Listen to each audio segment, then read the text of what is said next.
ओम नमो भगवते वासुदेवाय। ओम नमो भगवते वासुदेवाय। ओम नमो भगवते वासुदेवाय।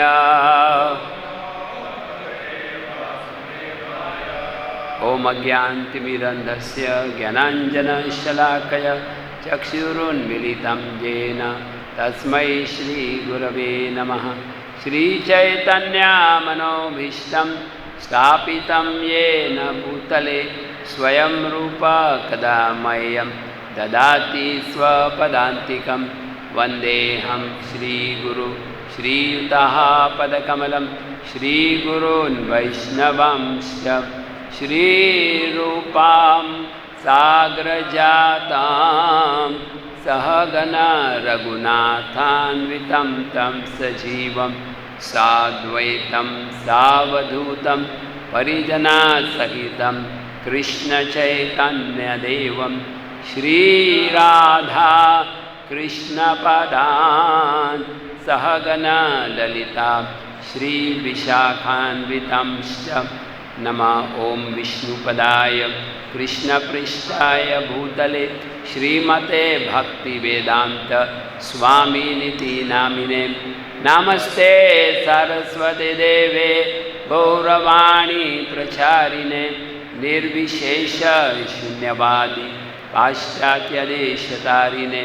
वंशाकल्पतरुभ्यश्च कृपा सिन्धुभ्यैव च पतितानां पावनेभ्यो वैष्णवेभ्यो नमो नमः। जय श्री कृष्ण चैतन्य प्रभो नित्यानंद श्री अद्वैत गदाधर श्रीवासादि गौर भक्तवृंद। हरे कृष्णा कृष्णा कृष्णा हरे हरे, हरे राम राम राम हरे हरे, हरे थोड़ा सा हाइट बढ़ जाए उसके ऊपर वाले सब जोर से बोलिए। हरे कृष्णा कृष्णा कृष्णा हरे हरे, हरे राम राम राम हरे हरे, हरे कृष्ण।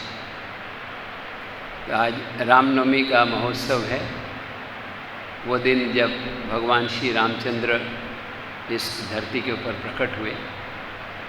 भगवान भगवद गीता में बताते हैं यदा यदा हि धर्मस्य ग्लानिर्भवति भारत अभ्युत्थानम् अधर्मस्य तदात्मानं सृजाम्यहम् परित्राणाय साधूनां विनाशाय च दुष्कृतां धर्म संस्थापनार्थाय संभवामि युगे युगे। कि जब जब धर्म की ग्लानि होती है और जब अधर्म बढ़ जाता है तब मैं धरती पर प्रकट होता हूँ। सतयुग में हम देखते हैं कि जब हिरण्यकशिपु और हिरण्याक्ष ये दो बहुत शक्तिशाली राक्षस हैं, जब ये बहुत आक्रमण करने लगते हैं, भक्तों को तकलीफ़ देने लगते हैं, तो भगवान नरसिंह रूप में आते हैं, वराह रूप में आते हैं इन असुरों को मारने के लिए। ऐसे त्रेता युग में रावण, कुंभकर्ण और उनके सारे जो पार्षद थे वो बहुत प्रकार के जब कष्ट यातनाएं देते हैं तो फिर भगवान रामचंद्र जी के रूप में आते हैं। द्वापर युग में भगवान स्वयं कृष्ण के रूप में आते हैं। तो भगवान राम का अवतार बहुत विशेष है क्योंकि ये मर्यादा पुरुषोत्तम है। और एक आदर्श व्यक्ति का क्या रोल होना चाहिए भगवान राम अपने जीवन से सिखाते हैं। कैसे वो एक परफेक्ट पुत्र हैं। हमने कल देखा था कैसे भगवान राम अपने पिताजी की आज्ञा का पालन करने के लिए वनवास में चले जाते हैं 14 वर्ष के लिए, एक आइडियल पुत्र के रूप में। ऐसे ही हम देखते हैं कि कैसे भगवान राम एक आइडियल भाई भी हैं। कैसे अपने भाई लक्ष्मण, भरत, शत्रुघ्न सबके साथ मित्रता बनाए रखते हैं, मिलजुल कर रहते हैं। और कैसे वे एक आदर्श नेता भी हैं, कैसे नागरिकों का कैसे ख्याल रखते हैं, कैसे एक आदर्श पति हैं।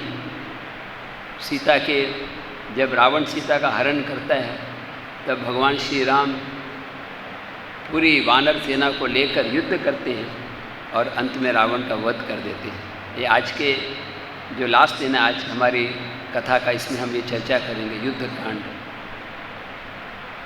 तो रामायण में बहुत सारे ऐसे उदाहरण हैं त्याग के और समर्पण के। सीता महारानी का कितना समर्पण है भगवान राम के प्रति।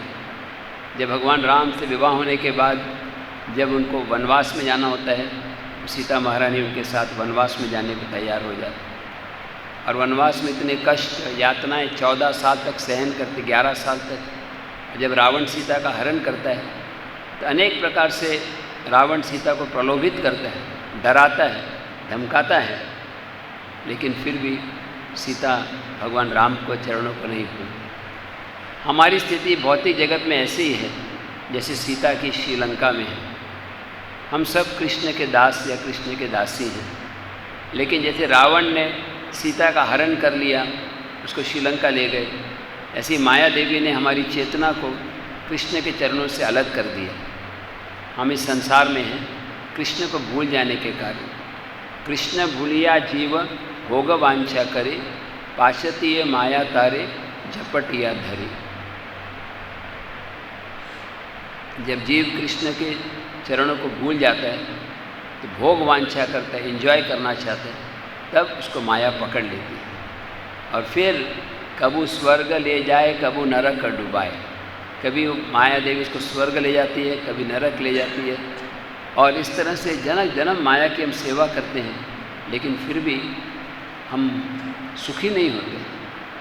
भक्ति विनोद ठाकुर इस सुंदर भजन में बोलते हैं ऐसे, जीव जागो गौर चंद्र बोले, कत निद्रा जाओ माया पिशाची रखो।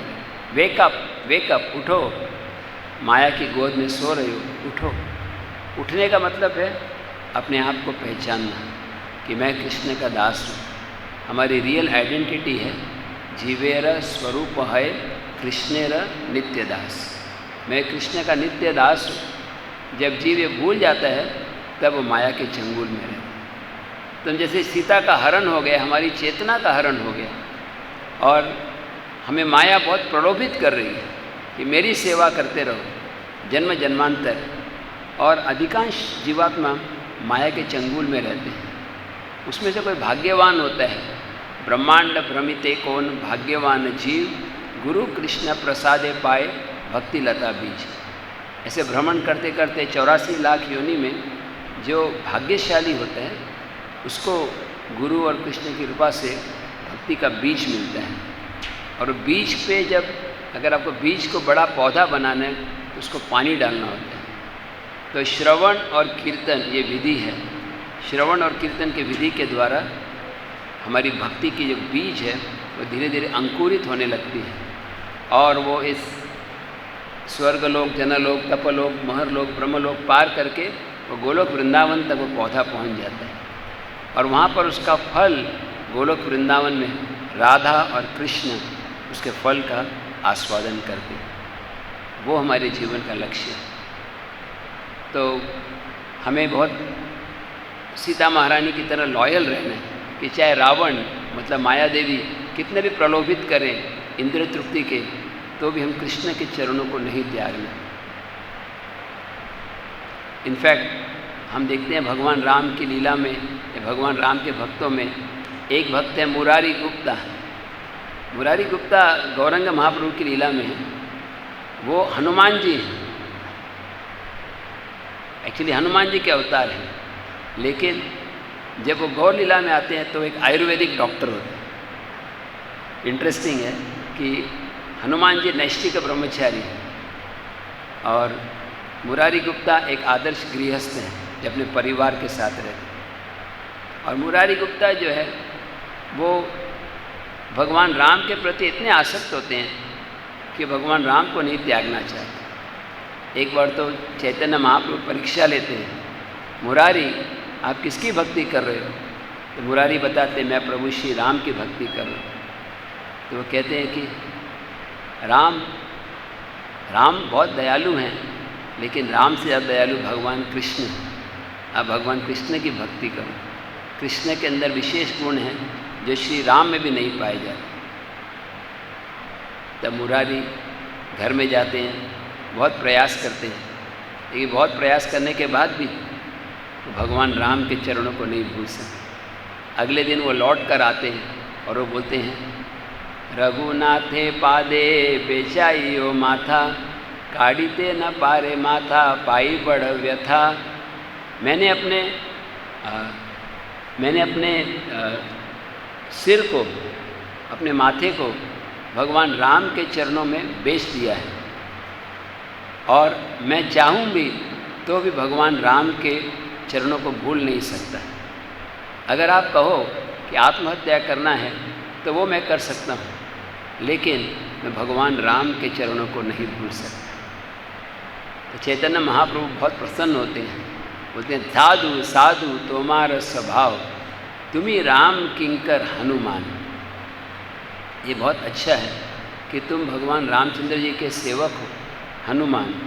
मैं तुम्हारी परीक्षा ले रहा था ये देखने के लिए कि आप कितने सिंसियर हो, कितने प्रामाणिक हो।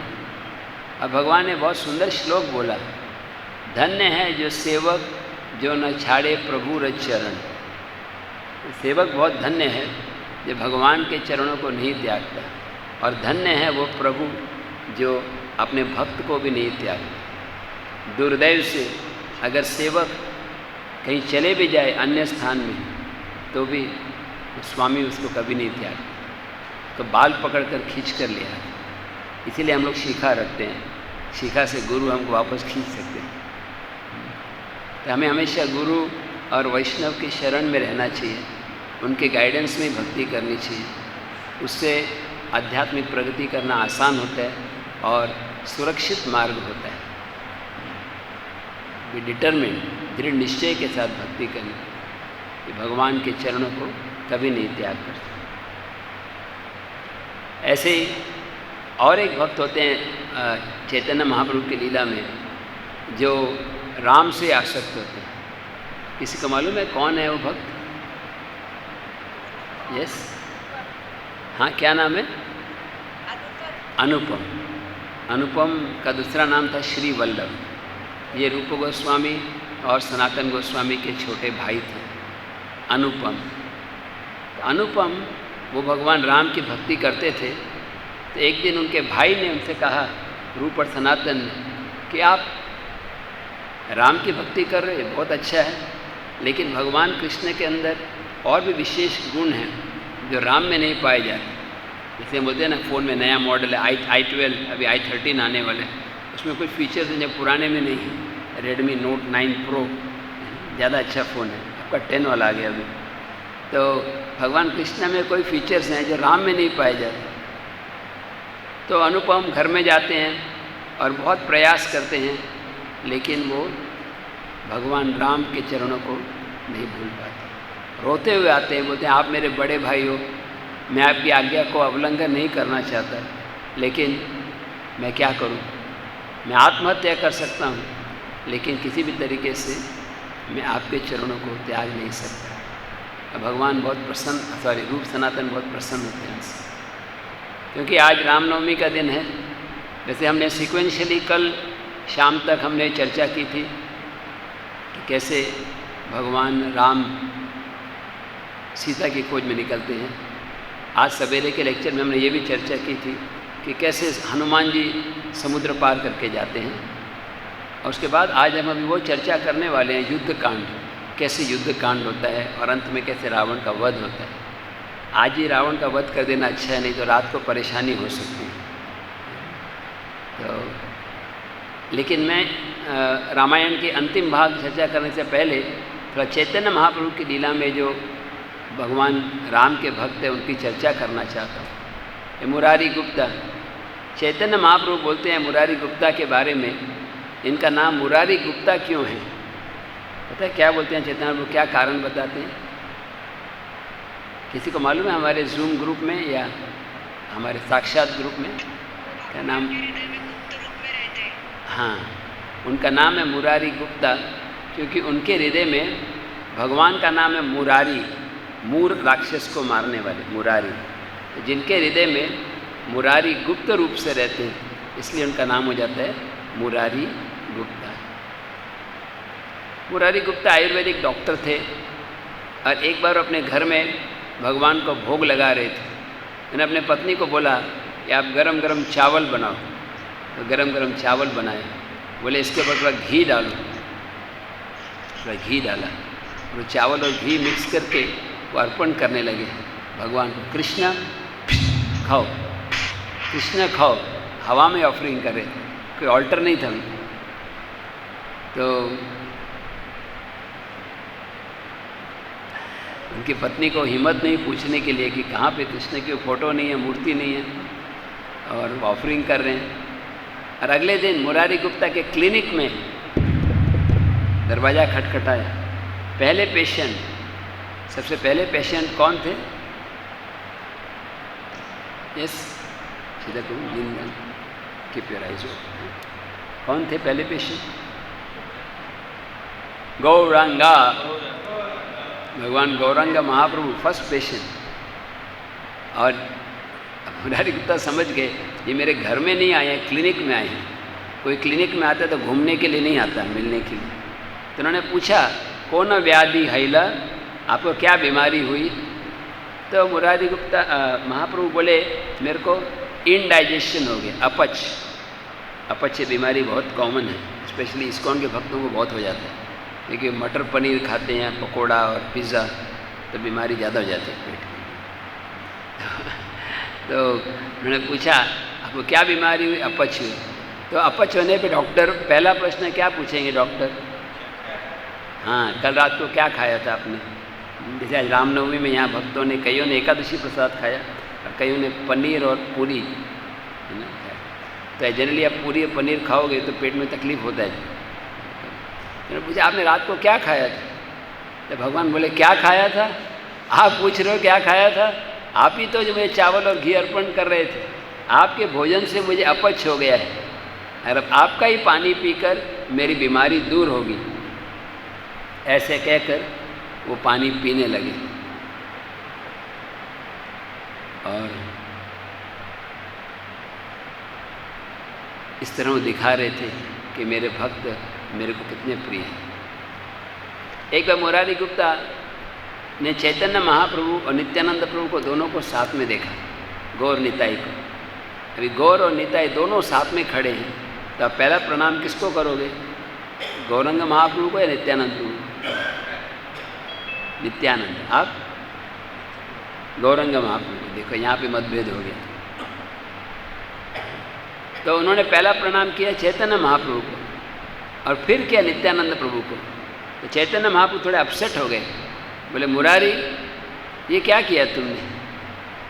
तो बोले प्रभु मैं क्या कर सकता हूँ, मेरे को भगवान ने जैसी प्रेरणा दी वैसे ही मैंने किया।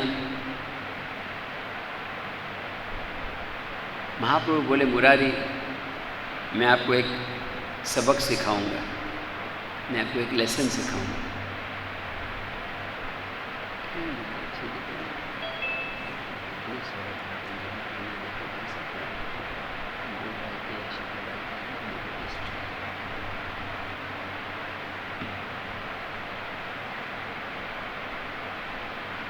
अगले दिन उनको एक सपना आया और सपना में क्या देखा कि चैतन्य महाप्रभु और नित्यानंद प्रभु नीले वस्त्र बलराम जी के भाव में हैं और चैतन्य महाप्रभु उनको देखकर बोल रहे हैं तुम देखो श्रीधर प्रभु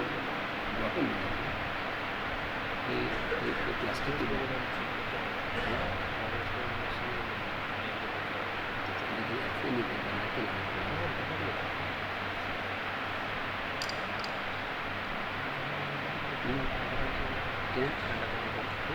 जो है वो ठीक। तो चैतन्य महाप्रभु उन्होंने देखा, चैतन्य महाप्रभु बोल रहे हैं देखो ये मेरे बड़े भाई हैं, नित्यानंद प्रभु को पॉइंट कर रहे हैं। नित्यानंद प्रभु बलराम जी के भाव में और नीले रंग के वस्त्र धारण किए और देखकर बोले देखो ये मेरे बड़े भाई हैं। तब वो समझ गए कि चैतन्य और नित्यानंद में नित्यानंद को ज़्यादा सीनियर। अगले दिन फिर गौर निताई खड़े थे, अगले दिन फिर प्रणाम किया उन्होंने, और इस बार उन्होंने पहले नित्यानंद प्रभु को किया और फिर चैतन्य महाप्रभु को किया। फिर महाप्रभु बोले, नित्यानंद मुरारी ऐसा क्यों किया? बोले, प्रभु मेरे को जो प्रेरणा हुई वही मैंने किया। और महाप्रभु अपना मुंह से कुछ चबा रहे थे तांबुल, और मुंह से निकाल करके उन्होंने दे दिया। किसको? मुरारी गुप्ता को। मुरारी गुप्ता को खा के एक्सटेसी में आ गए, और खाने के बाद जो हाथ में जो जूठा लगा था मैंने अपने सिर पे ऐसे ही लगा दी। मुरारी ये क्या किया तुमने? और उस समय मुरारी को भगवान ने ऐसी कृपा से टच किया कि वो समझ गए कि ये साधारण मानव नहीं है। मुरारी गुप्ता जब भी निमाई छोटे बालक थे तो मुरारी गुप्ता जो है कभी कभी थोड़ा अद्वैतवादियों का भी संग करते थे, जिसको हम मायावादी भी कहते हैं। तो महाप्रभु को पसंद नहीं था। महाप्रभु छोटे बालक थे, अभी हार्डली 2 वर्ष 3 वर्ष, लेकिन महाप्रभु बोले, मुरारी गुप्ता आज दोपहर के भोजन में मैं आपको एक सबक सिखाऊंगा। दुपारच्या वेळी मी तुम्हाला काहीतरी शिकवणार, मैं आपको सिखाऊंगा। सोचने लगे क्या सिखाएंगे मेरे को, क्या सिखाएंगे? दोपहर को प्रसाद खाने बैठे, चावल और दाल और खीर और आपका फेवरेट पकोड़ा और पनीर की सब्जी, और खाने बैठे बड़े प्रेम से। जैसे खाने लगे दरवाजे के पास देखा तो छोटे बालक नीमाई आ गए। नीमाई बहुत सुंदर लग रहे थे, उनके वस्त्र थे 4 दिशाएं, मतलब वस्त्र थे ही नहीं, छोटे बालक के लिए अलाउड होता है। तो एकदम दरवाजे पे आते ही बोले, मुरारी मैं आ गया, मुरारी मिया लो। तो मुरारी सोच रहे थे अभी क्या सिखाएंगे, वो मुझे बोल रहे हैं कुछ सिखाना चाहते हैं, क्या सिखाएंगे? तो पास में आए और पास में आए और बिल्कुल पास में आके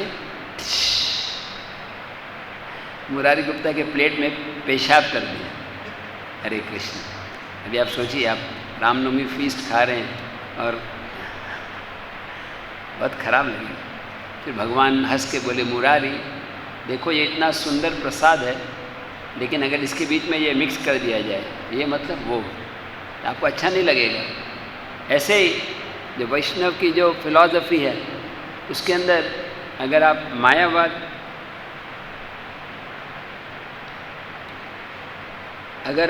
मायावाद मिक्स कर देते हो तो ठीक नहीं लगता। कृष्ण भक्ति, शुद्ध भक्ति ही प्राप्त करनी चाहिए, नहीं तो ये जो भक्ति जिसमें कर्म और ज्ञान मिक्स्ड है वो अच्छा नहीं है। इसलिए श्रीपाद रूप गोस्वामी ने हमें सबक दिया है, अन्याभिलाषिता शून्यम ज्ञान कर्मादि अनावृतम, कि शुद्ध भक्ति का मतलब है इसमें कर्म और ज्ञान नहीं होना चाहिए, शुद्ध भक्ति। तो चैतन्य महाप्रभु मुरारी गुप्ता को ये सिखाना चाहते थे। तो ये कुछ लीलाएं हैं जो गौरंग महाप्रभु की लीला में है। एक बार तो चैतन्य महाप्रभु बोले, मुरारी कुछ गीत कुछ लिखो, कुछ बोलो राम के बारे में। और मुरारी गुप्ता ने स्पॉन्टेनियसली 8 श्लोक बोले भगवान राम के गुणगान में। और चैतन्य महाप्रभु इतने खुश हुए, फिर मुरारी के माथे पे लिख दिया रामदास, रामदास उनके माथे पे लिख दिया। कल मैंने कहानी बताई थी ब्राह्मण की, जो कैसे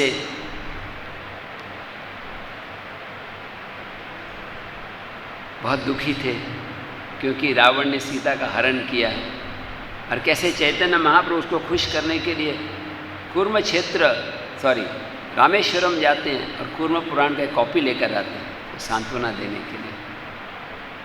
तो ये कुछ कहानी है गौर लीला में जो रामायण से संबंधित है। स्वयं भगवान राम भी कभी कभी ड्रामा करते थे, तो हनुमान जी का रोल खेलते थे जगन्नाथपुरी में। अब हम जो कल कथा पढ़ रहे थे और उसके बाद सुबह किया, उसका कंटिन्यू करेंगे। कल शाम हमने वहाँ तक किया था कि कैसे भगवान राम जटायु का अंतिम संस्कार करने के बाद फिर आगे निकल पड़ते हैं सीता की खोज में। सुग्रीव से दोस्ती होती है उनकी, और सुग्रीव बोलते हैं कि मेरे पत्नी का भी हरण हो गया है। तब दोनों का सेम प्रॉब्लम होने से दोस्ती हो जाती है। सुग्रीव की पत्नी का हरण हो गया, वाली ने किया है, राम की पत्नी का हरण रावण ने किया। तो भगवान राम बोलते हैं पहले मैं मदद करूँगा। भगवान राम उनको सहायता करते हैं, वाली का वध करते हैं, और उसके बाद फिर सुग्रीव अपनी सेनाओं को चारों दिशाओं में भेजते हैं पता लगाने के लिए। हनुमान और अंगद जाम्बवंत दक्षिण में जाते हैं, और वहाँ पर उनको पता चलता है कि रावण समुद्र के पार रहता है। और फिर हनुमान जी को बोलते हैं आप जाओ पता लगाने के लिए सीता के बारे में। हनुमान जी भगवान राम को याद करते हुए जय श्री राम बोलिए, जय श्री राम। आपकी आवाज़ से लग रहा है निर्जला व्रत रखा है। रामनवमी में तो दोपहर 12 बजे तक व्रत होता है ना, तो जोर से बोलिए जय श्री राम, जय श्री राम। समुद्र पार करके निकल पड़ते हैं। रास्ते में उनकी कई परीक्षाएं होते हैं। सबसे पहले एक पर्वत ऊपर आता है, और पर्वत का नाम क्या होता है? मैनक पर्वत। ये जो पर्वत होता है मैनक पर्वत, एक्चुअली हनुमान जी के पिताजी का नाम वायुदेव है। तो वायुदेव के दोस्त थे। वो सोच रहे थे कि वायु के बेटे जा रहे हैं तो मुझे कुछ उनको सेवा देनी चाहिए, इसलिए वो आकाश में पर्वत के रूप में आए और फिर बहुत सुंदर फल वगैरह अर्पण किए। बोले आप हनुमान जी आप थोड़ी देर इधर रहो, ब्रेक जर्नी करो। हनुमान जी बोले नहीं, ये इमरजेंसी है, मेरे स्वामी राम दिन रात रो रहे हैं सीता के विरह में, मैं नहीं रुक सकता। नहीं आप थोड़ी देर रुकिए। हनुमान जी ने बस अपने चरण स्पर्श किए और आगे निकल पड़े। फिर हनुमान जी के समुद्र के ऊपर जाते समय 2 परीक्षा और हुई। कौन थे वो 2 परीक्षा? एक सुरसा जो नागों की माता है, उसने एक विशाल रूप धारण करके कहा हनुमान जी जो भी ब्रह्मा जी ने आशीर्वाद दिया है कि जो भी यहाँ से निकलेगा वो मेरे लिए भोजन होगा, आपको मेरे मुंह से गुजरना होगा। हनुमान जी बोले मैं बहुत जल्दी जाकर वापस लौट कर आऊँगा, लेकिन फिर भी सुरसा ने अपने रूप को बढ़ा दिया 20 योजन, हनुमान जी 30 योजन, फिर वो 40 योजन। जब सुरसा बहुत बड़ी हो गई तो हनुमान जी छोटे से एक मच्छर के रूप में करके अंदर गए और बाहर आ गए। बोले आपकी इच्छा पूरी हो गई, आपने यही बोला था ना कि आपके मुंह से गुजरना है। तब सुरसा ने आशीर्वाद दिया आप जाओ सफल हो। फिर वो आगे बढ़ने लगे हनुमान जी, और एक बाधा आ गई। वो क्या थी? सिंहिका। सिंहिका जो है वैसे शक्तिशाली राक्षसी थी कि वो किसी की छाया पकड़ लेती और वो आगे नहीं बढ़ पाता। मान लो आप स्कूटर चला रहे हैं या साइकिल चला रहे हैं और अगर सिंहिका ने पकड़ लिया तो भ्रूम भ्रूम भ्रूम भ्रूम करते रहेंगे, तो आगे नहीं बढ़ेंगे। तो बहुत देर तक हनुमान जी देख रहे हैं क्या हो रहा है ये। अब फिर उन्होंने देखा नीचे राक्षसी है। वो अंदर गए और राक्षसी के मुंह के अंदर जाके उसके छाती को फाड़ के बाहर आ गए। बोलो पवन सुत हनुमान की। हनुमान जी फिर और आगे बढ़े। एक्चुअली ये सब जो अनर्थ, ये सब जो ऑब्स्टेकल हैं, ये भक्ति के अनर्थ बताए गए। ये सुरसा के साथ जो हनुमान जी का जो भेंट हो रहा है वो क्या है कि कैसे भक्त को विजय प्राप्त करनी है नम्र बनकर। हमारी क्या प्रवृत्ति ये होती है, हम कंपटीशन भावना में होते हैं। आपने 10 किया मैं 20 करूँगा, आप 30 किया मैं 40 करूँगा, इससे सफलता नहीं मिलती। लेकिन हनुमान जी ने क्या किया, छोटा रूप धारण किया, अंदर गए और बाहर आ गए। ये उनकी सफलता का सीक्रेट है। फिर जो क्या नाम है उसका, सिंहिका। सिंहिका क्या प्रवृत्ति है? दूसरे की शैडो को पकड़ना, दूसरे के दोष को पकड़ना। तो हम देखते हैं कैसे जब तक हमारे अंदर ये प्रवृत्ति है दूसरों के दोष देखने की, तब तक हम भक्ति में आगे नहीं बढ़ सकते। प्रभुपाद जी बोलते हैं कि 2 प्रकार के लोग होते हैं। कुछ होते हैं जो भंवरे की तरह है, ये भंवरा है सब जगह घूम रहा है, और वो देखते हैं कोई गंदी जगह भी है उसमें एक अच्छा फूल मिलता है तो अच्छे फूल से अमृत निकाल लें। ऐसे ही जो सच्चे भक्त होते हैं महात्मा, वो कई बुराइयों में भी कोई एक अच्छाई को ले लेते हैं और उसको स्वीकार कर लेते। और दूसरी और कौन है? मक्खी। मक्खी क्या करती है? बहुत अच्छा बगीचा है गुलाब का, कमल का, वो सब छोड़ करके वो कहाँ पर ध्यान देते हैं? एक गंदगी में। ऐसे कुछ लोग होते हैं जो सारी अच्छाइयाँ सब में हैं, वो त्याग करके वो ये देखते हैं कि नेगेटिव क्वालिटी क्या है। अगर हम दूसरों में दोष देखेंगे तो हमारे अंदर भी दोष आएगा, और अगर हम दूसरों में अच्छाई देखेंगे तो हमारे हृदय की भी अच्छाइयाँ बढ़ जाएंगी। इसलिए प्रभुपाद जी बोलते हैं कि भक्त को गुणग्राही होना चाहिए, दोषग्राही नहीं। See the good in others. अगर आप दूसरों में अच्छाई देखोगे तो आपके अंदर भी अच्छाई जो है वो 1000 गुना ज़्यादा बढ़ जाएगी। इसके बाद हनुमान जी लंका में प्रवेश करते हैं, और वहाँ पर लंकिनी वहाँ पर तैनात थी। उसने हनुमान जी को देख के, रुक जाओ, मेरे परमिशन के बिना कोई लंका में प्रवेश नहीं कर सकता। हनुमान जी बोले, माता जी मैं खाली थोड़ा सीता का मैं जरा सेवा के लिए जा रहा हूँ, तुरंत लौट के आऊँगा। नहीं नहीं नहीं नहीं, ऐसे कहकर उसने अपने बाएं हाथ से हनुमान जी को थप्पड़ मार दी। जनरली हनुमान जी माताओं पे आक्रमण नहीं करते, लेकिन जब उसने पहले मारा तो हनुमान जी ने अपने लेफ्ट हैंड लेके आधे पावर से मारा, फुल पावर नहीं। वही इनफ, उसके मुंह से दांत टूट गए, खून की उल्टी आई, वो जमीन पर गिर पड़ी। फिर उठने के बाद वो बोलने लगी, आज मैं धन्य हो गई, आज ब्रह्मा जी का वचन पूरा हो गया। ब्रह्मा जी ने वचन दिया था, जब एक वानर के प्रहार करने से तुम घायल हो जाओगे तो समझ लेना, क्या समझ लेना, कि अब राक्षसों का वंश अंत होने वाला है। जय श्री राम। अब तुम जाओ, तुमको पूरी अनुमति है, जाओ तुम जो करना है पता लगाओ। हनुमान जी सब जगह घूमते हैं, अशोक वाटिका में सीता को मिलते हैं, सीता को भगवान राम का समाचार देते हैं, सांत्वना देते हैं। सीता महारानी बोलती है, जल्दी चलो, जल्दी जाओ, पता लगाओ। फिर हनुमान जी रावण से भी मिलते हैं, रावण को बोलते हैं तू कुत्ते के समान है।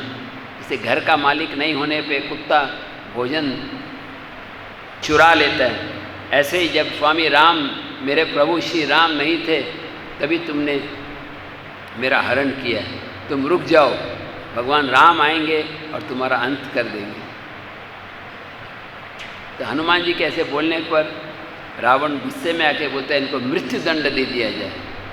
लेकिन फिर उनके मंत्री बोलते हैं विष्णु कि देखो, एक दूत को कभी भी मृत्यु दंड नहीं दिया जाता, तो ठीक है, इसकी पूंछ में आग लगा दो। तो हनुमान जी की पूंछ पे कपड़ा लपेट के आग जलाते हैं, और हनुमान जी सारे बंधनों से मुक्त हो जाते हैं। जय श्री राम। हनुमान जी लंका नगरी में एक बिल्डिंग पे चढ़ के उसको आग लगाते हैं, फिर दूसरे को, पूरी लंका नगरी प्रज्वलित हो जाती है। और फिर हनुमान जी वापस आते हैं और भगवान श्री राम को समाचार देते हैं। यहाँ तक आज सवेरे हमने डिस्कस किया था कि कैसे भगवान श्री राम जब लौट कर आते हैं, हनुमान जी से मिलते हैं, हनुमान जी समाचार देते हैं सीता का, भगवान राम के आंखों में आंसू आ जाते हैं और वो निश्चय करते हैं कि अब हमें समुद्र पार जाना होगा, हमें सीता का पता लगाना होगा। भगवान श्री राम सर्वज्ञ हैं, वो सब कुछ जानते थे। भगवान राम को कोई ज़रूरत नहीं है हनुमान जी को भेजने की, भगवान राम सीता के हृदय में है। लेकिन फिर भी भगवान एक एग्जाम्पल सेट कर दिया।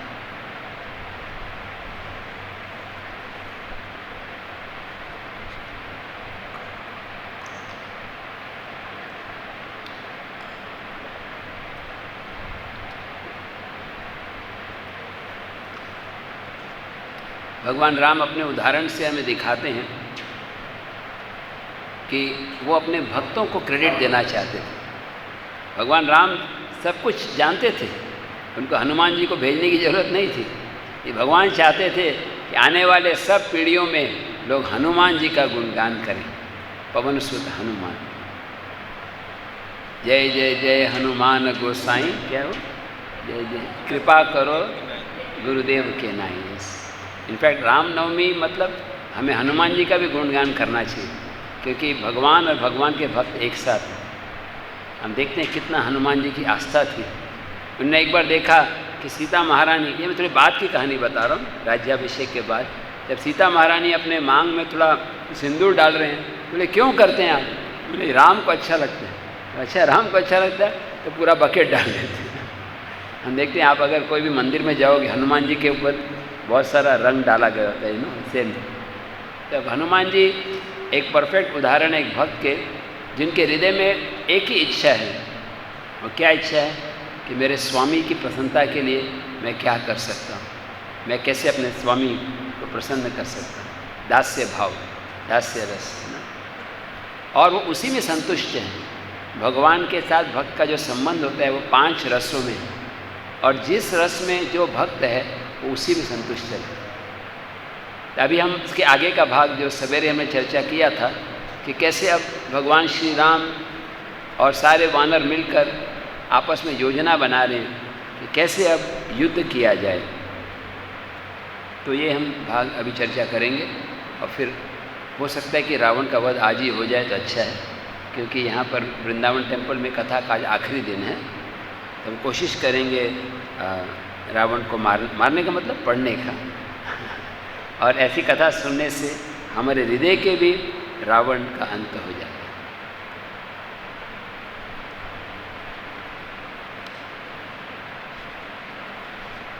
भगवान श्री राम अब हनुमान जी और सारे वानरों से चर्चा कर रहे हैं कि कैसे अब लड़ाई की जाए।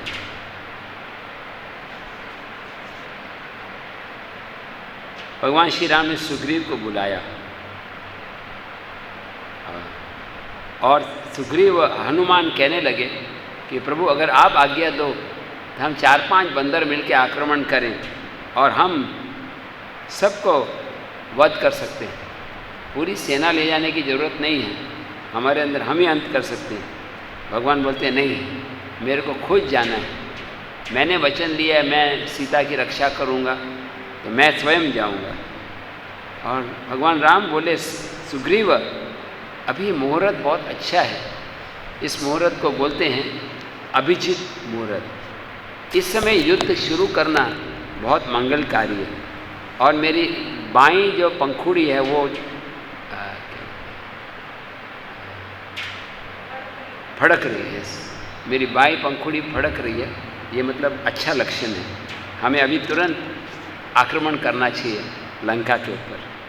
और लक्ष्मण सुग्रीव सब तैयार हो गए। भगवान श्री राम ने सारे वानरों को एक साथ बुलाया, और भगवान बोले कि भगवान ने नील को बुलाया। आपने नील का नाम सुना? नल और नील, ये आर्किटेक्ट्स थे, विश्वकर्मा के बेटे थे। हरि बोल, विश्वकर्मा के बेटे थे, नल और नील। और भगवान ने नील को बोला आप आगे जाओ, कुछ बंदरों को साथ में ले जाओ, और अगर कोई वानर घायल हो जाता है या कमज़ोर है तो उसको आगे मत लेकर जाओ, जो शक्तिशाली है उनको आगे ले जाओ। और भगवान राम कैसे आगे बढ़ रहे थे? भगवान राम पैदल चल रहे थे या वो घोड़े के ऊपर थे? हनुमान जी के ऊपर। लगता है आप थे और रामलीला प्रभु जी हनुमान जी के असिस्टेंट थे, इसलिए उनको याद है। भगवान राम हनुमान जी पर बैठे हैं। पवन सुत हनुमान की जय।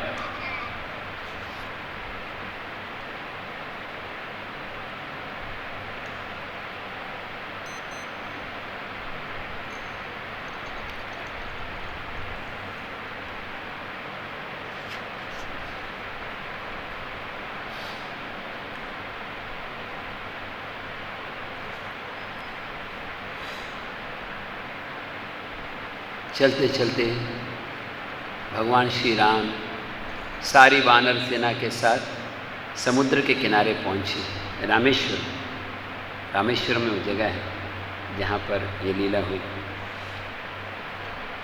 अब भगवान राम सोचने लगे कि अब समुद्र कैसे पार किया जाए। विशाल सागर है, कैसे इसको पार किया जाए। उसके अंदर बड़े बड़े मछली हैं, तिमिंगिला नाम सुना आपने?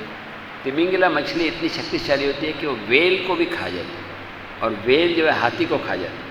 जैसे आप समोसा खा जाते हैं वैसे वो हाथी को खा जाती है। कितनी बड़ी मछली, और ये सब मछली यहाँ पर हैं, तो कैसे पार किया जाएगा। तब भगवान रामचंद्र लक्ष्मण को बोलने लगे कि जैसे जैसे दिन बढ़ रहे हैं मेरा सीता के साथ विरह का भाव जागृत हो रहा है। अब समय बीत रहे हैं, वो समय का इंतजार कर रहा हूँ जब मैं उस दुष्ट रावण को अपने तीरों से घायल करके उसको मृत्यु के हवाले पहुँचा दूंगा।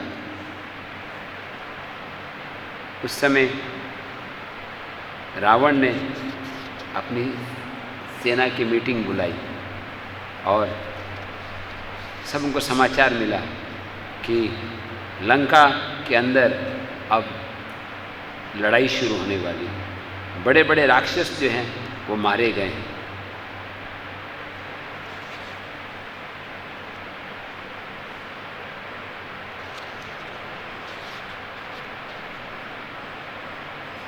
अभी अलग अलग लोग रावण को अलग अलग सलाह दे रहे थे और किसी एक ने बताया कि हमें लग रहा है कि राम अब बहुत जल्दी आक्रमण करने वाले हैं, हमें भी कुछ सलाह लेनी चाहिए। कुछ राक्षस बोलने लगे, हमें राम से क्या डर है, आपने तो बड़े बड़े देवताओं को पराजित किया है, राम तो एक साधारण मानव है, हमें किस बात का डर है। रावण के सेनापति प्रहस्त बोलने लगे, हमने गंधर्वों को पराजित किया है। दुर्मुख वो बोले कि मैं बदला लूँगा, जहाँ पर भी राम है मैं उनका अंत कर दूँगा। इस तरह से वो अपने मृत्यु को बुलावा दे रहे थे। और अंत में विभीषण से पूछे, विभीषण आप मेरे भाई हो, मेरे मंत्री हो, आप बताइए आपका क्या मत है। विभीषण ने बताया कि हमें राम से दोस्ती कर लेनी चाहिए, सीता को लौटा देना चाहिए। ये सारी समस्याओं का जड़ है कि आपने सीता का हरण किया है, आप ज़्यादा अच्छे उनको वापस लौटा दो। जब से आप सीता को लेकर आए हैं सारे अमंगल हो रहे हैं, किचन में सांप दिखाई पड़ रहे हैं और यज्ञ में धुआं निकल रहा ज़्यादा, और कौवे महल के ऊपर आके रहते हैं और गिद्ध घूम रहे हैं, और गिद्ध जो जैकल है लोमड़ी की आवाज़ सुनाई पड़ रही है। ये आपके पाप के कारण है। एक ही चीज़ आप कर सकते हो, आप सीता को लौटा दो।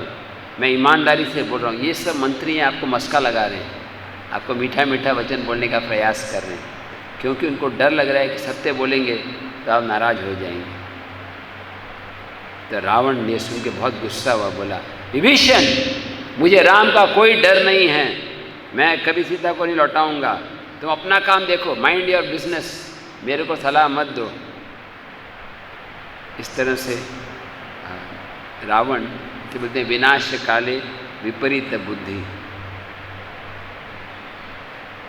रावण ने गलत समाचार लोगों को बताया कि एक्चुअली सीता ने मुझे स्वीकार करने का निश्चय किया है, लेकिन वो 1 साल के लिए रुकी है, क्योंकि भगवान राम शायद 1 साल में आ सकते हैं। लेकिन अब लग रहा है कि ये 2 मानव ये कुछ भी नहीं कर सकते हमारा। मैंने आपको बुलाया है ये जानने के लिए कैसे हम राम को मारें और सीता को अपने साथ रखें। आपका क्या ओपिनियन है? कुंभकर्ण प्रभु अपने भाई को बोले। कुंभकर्ण खड़े होकर बोला, अरे मूर्ख राजा, जब तुमने सीता का हरण किया तो किसको हमसे पूछा था क्या? तुमने सीता का हरण करने के समय तो तुमने कोई मीटिंग नहीं बुलाया था, हाँ तब हम तुमको बचा सकते थे, लेकिन फिर भी क्योंकि तुम हमारे भाई हो हम तुम्हारी मदद करेंगे, राम और लक्ष्मण को हम अंत कर देंगे।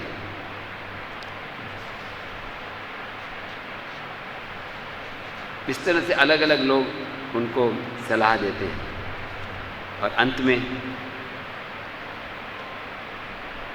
विभीषण बोलते,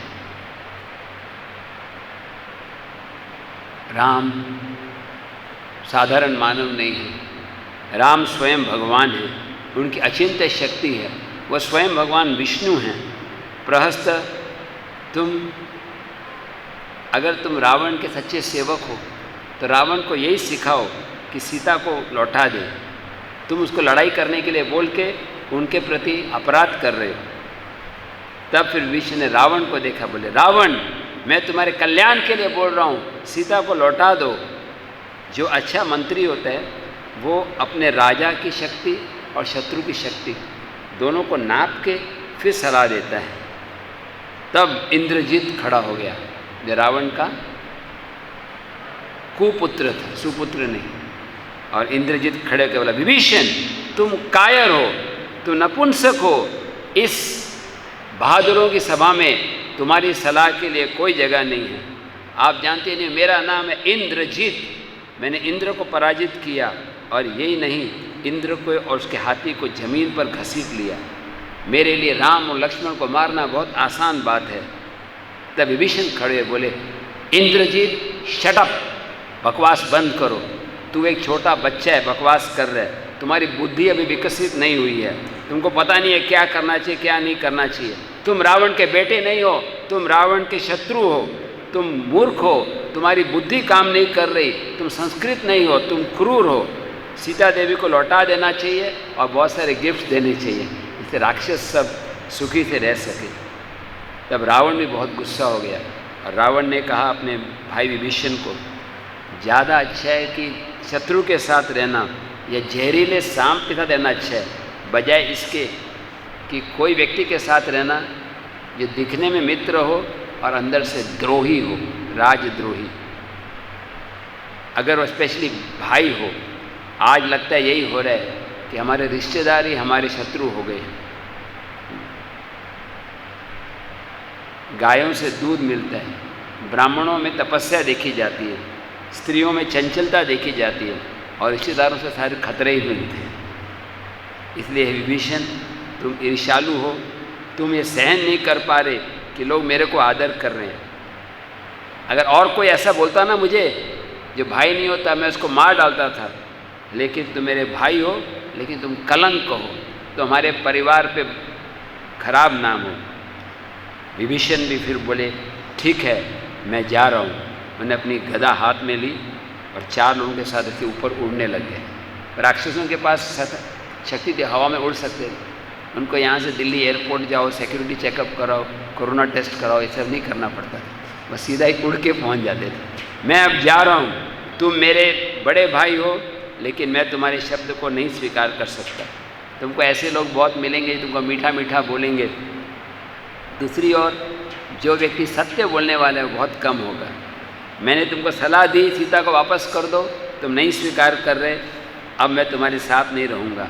और वो यहाँ पे लंका है, इधर रामेश्वर है, लंका से उड़ते हुए रामेश्वरम, विभीषण एयरलाइंस। और 1 घंटे में वहाँ पहुँचे। और आप सोचिए, आप समुद्र किनारे कर रहे हो और समुद्र के उस पार से लंका से एक एयरप्लेन आ रहा है, जैसे आप पाकिस्तान बॉर्डर पर हो अमृतसर में, और वहाँ से एक प्लेन आ रहा है। तो जब विमान आने लगा, तब विमान नहीं, सॉरी, वो आकाश में अपने आप से उड़ रहे थे, तब सुग्रीव, राक्षस, ये कोई राक्षस आ रहे हैं, ये 5 लोग आ रहे हैं, ये कौन है, इनको मार देना चाहिए। और हाथ में पत्थर लेकर वो मारने के लिए जा रहे थे। उस समय विभीषण ने जला दी, हे वानरों के राजा, मैं रावण का छोटा भाई हूँ विभीषण, मैं राम से मित्रता करना चाहता हूँ। मैंने रावण को सलाह दी सीता को लौटाने के लिए, इसलिए मेरे से क्रोधित हो गए। सुग्रीव भगवान राम के पास गए और विभीषण को बोला, बाहर वेट करो। और सुग्रीव, नल, नील, जाम्बवंत सब लोग मिलकर राम से पूछने लगे, अभी विभीषण को लेना चाहिए कि नहीं। VMC, वानर मैनेजमेंट कमेटी, ये सब आपस में बातचीत करने लगे। तब सुग्रीव से पूछा गया, मेरे को लगता है सुग्रीव बोले, ये जासूस है, उधर से इधर आया पता लगाने के लिए, हम इस पर भरोसा नहीं कर सकते, मेरा सलाह है उसको मार देना चाहिए। फिर भगवान राम ने दूसरे बंदरों से पूछा, एक बोला कि एक्चुअली हमें इसको पहले कोई सेवा देनी चाहिए, उसका व्यवहार कैसा देखना चाहिए, उसका व्यवहार अच्छा हो उसको रखना चाहिए। जाम्बवंत बोले कि इसको रखना चाहिए, लेकिन इस पर शंका रखनी चाहिए। और हनुमान जी से पूछा, हनुमान जी बोले, विभीषण को तुरंत ले लो हमारी सेना में। मैंने विभीषण को देखा है, जब मैं पहले सीता का पता लगाने के लिए गया था तो मैंने उसका व्यवहार देखा है, वो सच्चा भक्त है और मुझे ऐसे लगता है कि उसको तुरंत स्वीकार करना चाहिए। भगवान श्री राम सबसे ज़्यादा खुश किससे? हनुमान जी से। भगवान राम ने बोला कि यस, मेरा निश्चय है, इनको स्वीकार किया। लेकिन सुग्रीव फिर विरोध करने लगे, हे प्रभु, इसने अपने भाई को त्याग दिया है जब भाई की विपत्ति थी, और हो सकता है कि फिर हमें भी त्याग देवे। हम इसको नहीं स्वीकार कर सकते। भगवान राम हंसने लगे, सुग्रीव, क्या तुम मेरी शक्ति को नहीं जानते? क्या तुमको लगता है कि कोई राक्षस मेरा नुकसान कर सकता है? मैं अपने अंगुली के नोक से पूरे ब्रह्मांड का नाश कर सकता हूँ। इसमें सारे राक्षस, सारे असुर आ जाते हैं। और फिर भगवान राम ने एक कहानी बताई कि एक बार एक शिकारी ने कबूतर को अपने जाल में पकड़ लिया और पेड़ के पास पहुँचे। जिस पेड़ के पास गया, वही पेड़ के ऊपर वो कबूतर की पत्नी थी, मिसिस कबूतर। पिजन को पकड़ा और उसी पेड़ के ऊपर कबूतरनी थी।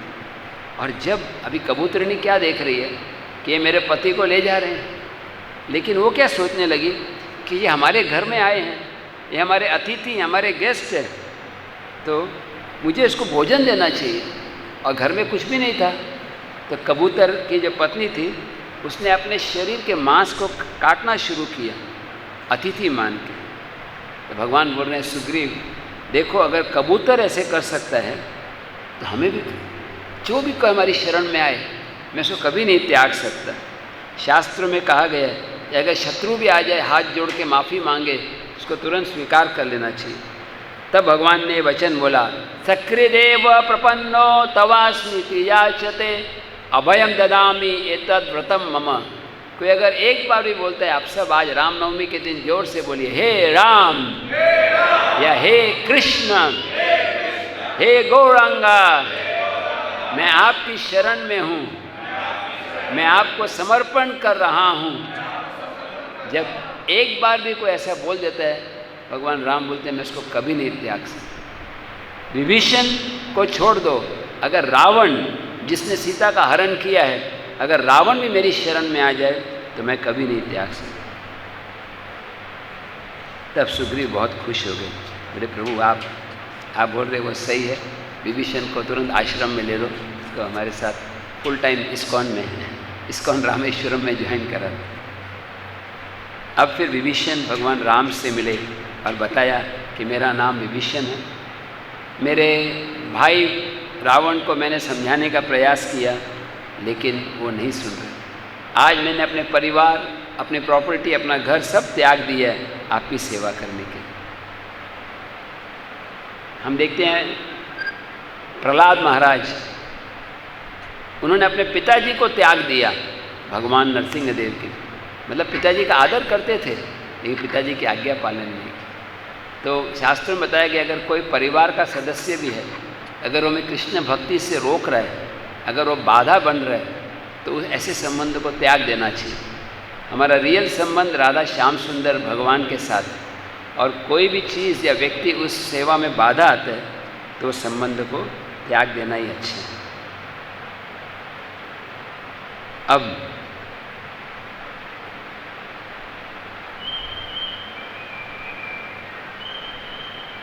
भगवान राम ने बोला, विभीषण तुम हमें बताओ कि शत्रु की सेना में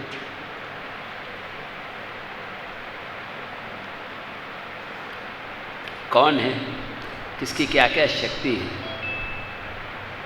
ये बताओ। कौन से सैनिक कितने शक्तिशाली हैं आपके बताओ। तब विभीषण ने बताया कि रावण के बहुत भयानक शक्ति है। रावण को ऐसे वरदान मिले हैं कि कोई देवता, कोई गंधर्व, कोई नाग, कोई राक्षस उसका अंत नहीं कर सकता। सिर्फ मानव ही इसको मार सकते हैं।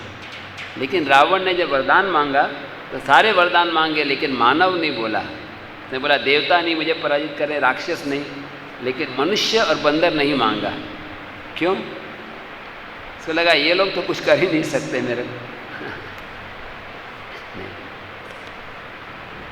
ये जो मनुष्य हैं, वो तो साधारण योनि हैं, इनके अंदर इतनी शक्ति नहीं है कि मेरे को कोई नुकसान कर सके, इसीलिए इनसे क्या भय करना, इनसे क्या डरना।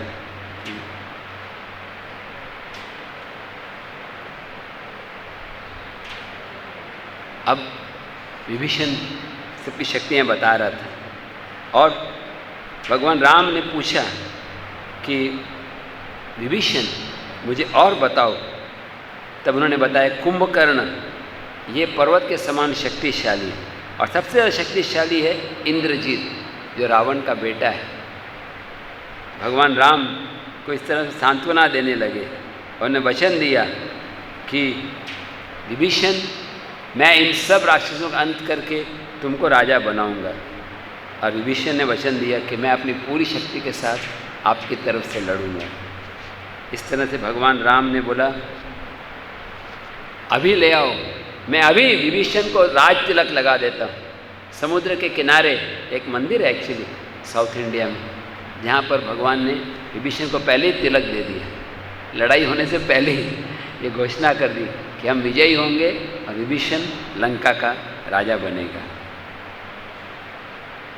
अब समुद्र पार कैसे किया जाए? तब विभीषण ने बताया कि आप ऐसा करो कि समुद्र के पास जाके थोड़ा देर प्रार्थना करो। तो सब वहाँ पर गए ध्यान लगाने के लिए।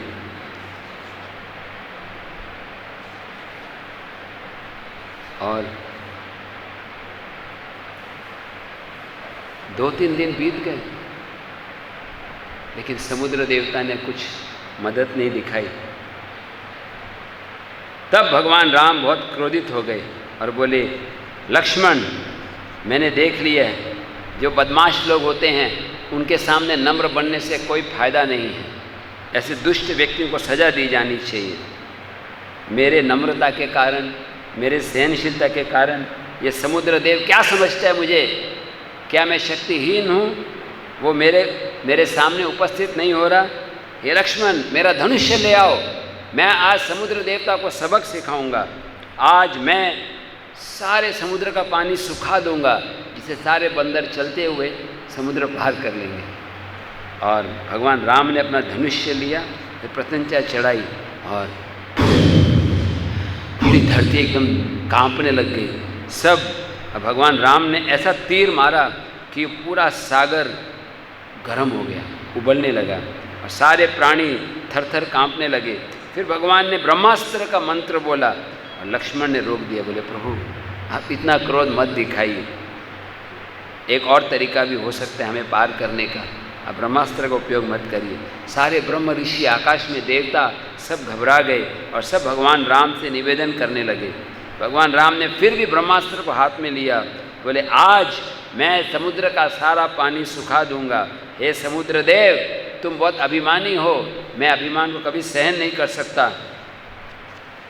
तब भगवान राम ने जब प्रत्यंचा को पीछे खींचा तो पूरी धरती और आकाश में तहक मच गई, सब जगह पर अंधेरा हो गया, ऊपर से उल्काएं गिरने लगे और सूर्य, सारे प्राणी, मछली, मगरमच्छ, सांप जो पानी में सब घबरा गए। उस समय समुद्र देव खुद आ गए और भगवान से माफ़ी मांगने लगे। हे राम आप तो परम दयालु हो। बहुत अच्छा तरीका है ना, पहले अपराध करना फिर बोलना आप तो बहुत दयालु हो, आप मेरे अपराध को माफ़ कर दो। हे प्रभु एक्चुअली आप अगर चाहें तो आप बड़े आसानी से जा सकते हैं, लेकिन फिर भी आप अपनी शक्ति से अगर एक ब्रिज बना देते हैं समुद्र पार करने के लिए, तो सबके लिए, सब समय के लिए आपका गुणगान होगा। तब भगवान राम का क्रोध अभी भी था। वो बोले समुद्र देव अब मैंने धनुष्य में एक बाण लगा के रखा है, वो किस पर छोड़ूं? तब उसने बोला कि यहाँ पर एक जगह है ध्रुमकुल्य, बहुत पापी लोग रहते हैं और उनके पप से मैं भी बहुत पीड़ित हूँ, अब वहाँ पर अपना तीर छोड़ उनको मारने के लिए। अब भगवान राम ने वो तीर वहाँ पर छोड़ा। तब उसके बाद समुद्र देवता ने बोला कि आपके पार्टी में नल और नील हैं, वो इंजीनियर हैं, वो आपको ब्रिज बनाने में मदद कर सकते हैं। और इस तरह से नल भगवान के पास आए और बोलने लगे, प्रभु जो व्यक्ति कृतघ्न है उसके सामने नम्रता सहनशीलता दिखाने से कोई लाभ नहीं है। एक्चुअली समुद्र देवता ने आपको मदद की है सिर्फ डर के कारण, कृतज्ञता के कारण नहीं। अब हम सब वानर मिलकर ब्रिज बनाएंगे। और वो ब्रिज बनाया गया, इतना था, रामेश्वरम से श्रीलंका करीब 100 योजन 800 माइल लंबा, और चौड़ाई में कितना, चौड़ाई में 10 योजन मतलब 80 मील 120 किलोमीटर। यहाँ से लेकर दिल्ली तक खाली चौड़ाई है ब्रिज की, और लंबाई 1200 किलोमीटर। और सारे वानर पत्थर लेकर उस पर लिखते जय श्री राम, और वो पत्थर को फेंकने लगे, जय श्री राम, जय श्री राम। पहले दिन में 14 योजन बना लिया, दूसरे दिन में 20 योजन, तीसरे दिन में 21 योजन, और चौथे दिन में 22 योजन, और 5वें दिन में पूरा हो गया कंप्लीट ब्रिज। 5 दिन में ब्रिज बना दिया। बहुत अच्छा आर्किटेक्चर है। इतने सारे वानर थे और देवता और ऋषि भी देख रहे थे। आप वो कहानी जानते हैं कि एक बार एक छोटी सी, क्या बोलते हैं उसको, गिलहरी, वो छोटे से दाने डाल रही थी, और हनुमान जी बड़े बड़े पत्थर फेंक रहे थे, पर्वत की चोटियाँ डाल रहे थे। तो हनुमान जी सोच रहे थे ये गिलहरी तो कुछ भी नहीं कर रही, हाँ ये हमारे रास्ते में ऑब्स्टेकल हो रही है। तो हनुमान जी ने गिलहरी को बोला आप साइड में हट जाओ।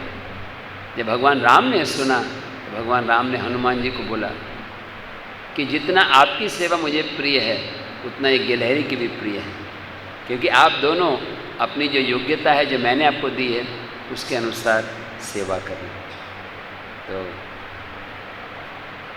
भगवान इस तरह दिखाते हैं कि भगवान हमारी सेवा कोई छोटी हो बड़ी हो, भगवान ये नहीं देखते। भगवान सिर्फ देखते हैं कि हम कितने नम्रता से कर रहे हैं। अगर हम बहुत बड़ी सेवा कर रहे हैं और उनका अभिमान हो जाता है, उससे अच्छा कोई छोटी सेवा कर रहे हो और अगर नम्र रहते।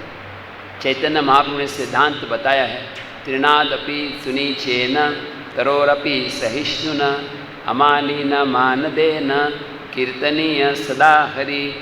अपने आप को घास के तिनके से भी छोटा मानना, पेड़ से ज़्यादा सहनशील होना, दूसरों को मान देना और स्वयं मान की इच्छा नहीं करना। ये गुण जिसके अंदर है वो हमेशा भगवान का नाम ले सकता है।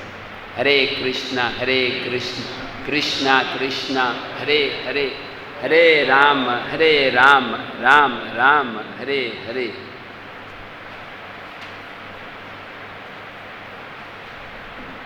इसके पहले क्या हुआ था कि शुक एक पक्षी था जो रावण ने भेजा था, जो पता लगाने के लिए आया था कि भगवान राम की सेना में क्या हो रहा है, और सारे बंदरों ने उसको पकड़ लिया, उसकी पिटाई करने लगे। लेकिन भगवान राम ने बोला इसको छोड़ दो, और वो शुक के पंखों को काट दिया गया था। वो पक्षी आ गया बिना पंख के, और रावण ने पूछा ये क्या हुआ, किसने तुम्हारे पंख काट दिए? तो शुक बोला कि एक्चुअली सब बंदरों ने मुझे पकड़ लिया, मेरे को मार रहे थे, लेकिन भगवान राम इतने दयालु हैं कि उन्होंने मुझे छोड़ दिया। और आप ये समझ लो कि सीता, भगवान राम सीता का मदद उद्धार करने के लिए आए हैं, आप जल्दी से सीता को लौटा दो। वो शुक को बोलने लगा जो पक्षी था, नहीं तो सारे बंदर आ जाएंगे और आपका पूरा अंत कर देंगे। रावण अभिमान के कारण बोला मैं कभी नहीं त्यागूंगा सीता को, मैं सारे राम और सारे बंदरों को अकेले ही मार सकता हूँ। अब तुम ऐसा करो, शुक और सारण आप दोनों वेश बदल के बंदर बन के जाओ और तुम राम की सेना प्रवेश करके मुझे मदद करो। और शुक और सारण वैसा कर रहे थे, लेकिन विभीषण ने पकड़ लिया कि विभीषण लंका के रहने वाले थे, पहचान लिया, अरे ये तो हमने प्रोग्राम में आता था ये हमारे पहचान का है। उसको पकड़ लिया और पकड़ के राम के पास ले आए। भगवान राम ने पूछा आप कैसे आ गए फिर से? बोले हम अपने आप नहीं आए, हमारे स्वामी राम ने रावण ने आज्ञा दी है। भगवान राम बोले तुमने देख लिया कि नहीं देख लिया हमारी सेना का? अगर नहीं देख लिया हो तो और देख लो। हाँ, अब भगवान मेरा मैसेज देना रावण को कि कल सवेरे जो है मैं लंका में प्रवेश करने वाला हूँ और बहुत आसानी के साथ सारे राक्षस वंश का अंत होना निश्चित है। शुक और सारण भगवान राम को प्रणाम करके फिर आगे निकल गए। फिर वो रावण के पास आकर बोले कि विभीषण कितने दयालु हैं, उन्होंने हमारा उद्धार कर दिया, हमें बचाया। वास्तव में राम की सेना इतनी बड़ी है, हमारी यही सलाह है अभी आप सीता को लौटा दो। रावण बोले नहीं, मैं कभी नहीं लौटा सकता, तुमको ऐसा तुम्हारे साथ गलत व्यवहार हुआ इसलिए डर रहे हो, लेकिन मुझे कोई डर नहीं। तो बहुत डिटेल में है, हमारे पास इतना समय नहीं है। रावण भी बीच में रावण एक ट्रिक ट्राई करता है। जब लड़ाई शुरू होने से पहले एक राक्षसी गार्ड को बोलता है एक जादूगर को बुलाने के लिए, और जादूगर क्या करता है, एक राम का एक नकली सिर लेके आता है। सुना आपने कहानी? एक ऐसे दिखाता है कि राम की मृत्यु हो गई है, एक प्लेट में राम का सिर लेकर आता है और बोलता है सीता को दिखाओ, उसको बोलो कि तुम्हारे पति की मृत्यु हो गई। सुना आपने ये कहानी? मैं शॉर्ट में बता रहा हूँ क्योंकि आज शाम तक 7 साढ़े 7 तक रावण को मारना है, नहीं तो रात को प्रॉब्लम हो सकता है। ये कहानी को पूरा करना, मैं शॉर्ट में बता रहा हूँ। तो सीता देवी के पास लेकर आए और बोले देखो अब तो तुम्हारे पति मर गए, अब तुमको क्या करना है, तुम अब मेरी पत्नी बन जाओ। सीता देवी रोने लगी, हाँ ये क्या हो गया, ये कैकई के कारण सब हो रहा है। अब सीता देवी के शरीर कांपने लगा, बेहोश हो गई। फिर उनको होश आ गया, तो बोले कि हे राम अब मैं विधवा हो गई, आपके बिना मेरा जीवन बेकार है। मैं क्या हुआ, क्या किस कारण से मेरे पति की मृत्यु हो गई, बिना लड़ाई के कैसे वो हार गए? जरूर मैंने पूर्व जन्म में कुछ पाप किए होंगे। वो रावण के पास गई और बोली कि जहाँ मेरे पति हैं वहाँ मुझे ले जाओ, उनके शरीर के पास जाके आप मुझे मार सकते हो, लेकिन मैं तुम्हें कभी नहीं स्वीकार करूँगी। इस समय क्या हुआ, एक मैसेंजर आया, रावण जल्दी चलो तुम्हें लड़ाई में पहुँचना है। तो प्रहस्त चला गया और रावण आपस में बातचीत कर रहे थे। उस समय सीता को किसी ने बताया कि ये सब ढोंग था। अब कौन में किसने बताया? त्रिजटा, वो सुबह था, वो अलग कहानी है। विभीषण की पत्नी जिसका नाम था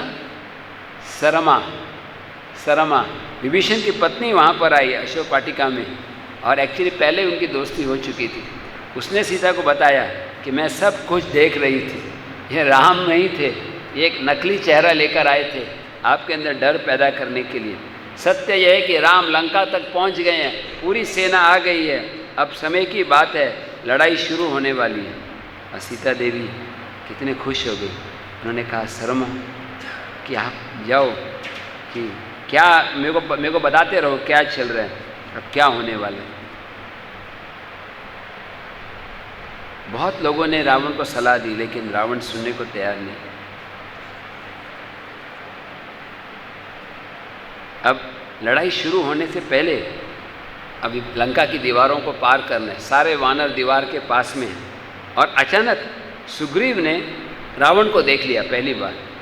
लड़ाई शुरू होने से पहले सुग्रीव ने एक हाई जंप लगाया और सीधा राक्षस के पास पहुंचा और बोले मैं राम का सेवक हूँ रावण, आज ही तेरे को मार डालूंगा। और ऐसे कह के रावण का मुकुट जमीन पे गिरा दिया लड़ाई शुरू होने से पहले। और रावण ने अपने सुग्रीव को पकड़ लिया, उसको ज़मीन पर फेंक दिया, और फिर सुग्रीव छलांग ला के वापस पेवेलियन में आ गया। और रावण ने उसको फिर फेंक दिया। दोनों में लड़ाई हो रही थी, दोनों नाखून से नोच रहे थे, दोनों कुश्ती कर रहे थे। और फाइनली रावण समझ गया कि मैं इसको पराजित नहीं कर सकूँगा, तो उसने एक यौगिक शक्ति उपयोग की, मिस्टिक पावर। और सुग्रीव समझ गए अब डेंजर है, तो छलांग ला के वापस भगवान राम के साइड में आ गए। अब भगवान राम बोले सुग्रीव ये क्या किया? तुम अपने जीवन को क्यों रिस्क ले रहे हो? आपको पता होना चाहिए कि मेरी परमिशन की मैं लड़ाई नहीं करनी, और अगर मान लो रावण तुम्हारा मार देता तो बहुत दुख होता हमको। सुग्रीव बोले नहीं, ऐसे करना तो नहीं चाहिए, लेकिन बदमाश को देख के मेरे मूड में आया कि एक लगा दूँ इसलिए मैं उसको मारने के लिए गया था। बहुत सारी घटनाएं हैं। एक घटना ऐसी है कि इंद्रजीत वो एक जगह पर एक यज्ञ कर रहा था। इंद्रजीत को एक्चुअली वरदान मिला था कि उसको वही व्यक्ति मार सकता है जिसने 14 साल तक खाया नहीं हो, पिया नहीं हो। इसका मतलब लक्ष्मण 14 साल तक कुछ खा नहीं रहे थे, पी नहीं रहे थे, और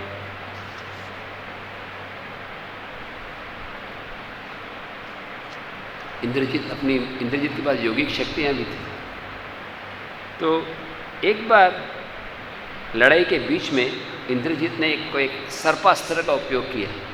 ऐसे सांप आ गए तो ऐसा लगा कि राम और लक्ष्मण भी घायल हो गए हैं। राम और लक्ष्मण बंधे हुए हैं, और इंद्रजीत ने सबको घोषणा कर दी कि राम और लक्ष्मण अब घायल हो गए हैं, अब कोई नहीं बचा सकता उनको।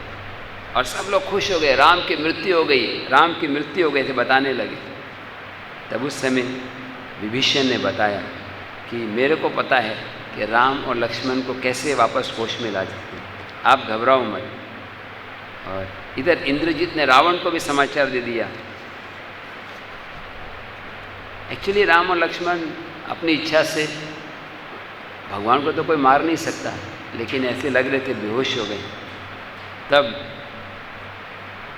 सीता देवी को भी बहुत दुख होने लगा, और त्रिजटा, आप जो बोल त्रिजटा वो सीता देवी के पास आकर बोली कि एक्चुअली आपको जान लेना चाहिए कि आप अभी रथ के ऊपर आए, पुष्पक विमान के ऊपर, और पुष्पक विमान कभी किसी विधवा को लेके नहीं जा सकता, क्योंकि आपको लेकर आया वो रथ, इसका मतलब राम अभी भी जीवित हैं।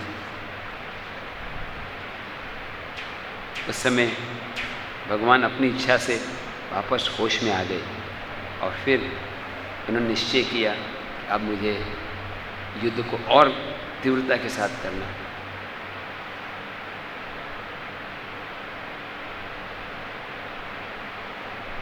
अब भगवान राम लक्ष्मण वैसे तो भगवान हैं, लेकिन अब घायल थे, उनको कोई दवाई की ज़रूरत थी। तब उस समय सुषेना डॉक्टर थे। सुषेना ने बताया कि किसी को जाकर एक संजीवकारिणी एक दवाई है वो लेकर आना होगा, और वो पर्वत पे मिलती है, एक द्रोण पर्वत है, और वहाँ से वो दवाई लेके जाना होगा। तो कौन लेकर आएगा? इतने में बहुत तूफान आने लगा, और क्या देखा, कोई एक पक्षी आया, और वो पक्षी को देखते ही वो सारे सांप जिन्होंने राम और लक्ष्मण को काटा था वो सब भाग गए। वो पक्षी कौन थे? जय गरुड़ भगवान की जय। मैं शॉर्ट में बता रहा हूँ क्योंकि 7, सवा 7 तक एंड भी करना है। अपने कहानियाँ सुने तो होंगे सब मैंने पहले, गरुड़ जी ने कैसे राम और लक्ष्मण को वापस होश में लेकर आए, और फिर गरुड़ जी खुद बोलने लगे, हे राम, ये सावधान रहो ये राक्षसों से, इनके पास ऐसी शक्तियाँ होती हैं कि वो किसी को भी घायल कर सकते हैं।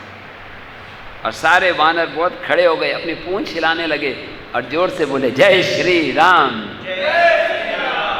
आपको पूंछ हिलाने की जरूरत नहीं है, लेकिन बोल सकते हैं, जय श्री राम, जय श्री राम, सीताराम सीताराम, जय सीताराम, जय सीताराम, जय जय सीताराम। एक एक करके रावण के बड़े बड़े सैनिक की मृत्यु होने लगी, और बीच में जब सेना आ गई तब भगवान राम ने रावण को पहली बार सामने देखा। भगवान राम ने विभीषण से पूछा, ये कौन है? मेरे को लग रहा है यही राक्षस का राजा है। और विभीषण ने बताया, यस, यही रावण है। मैं अभी धीरे धीरे फाइनल में जाऊंगा, राम वर्सेस रावण लड़ाई। हाँ, उसके पहले और एक है कि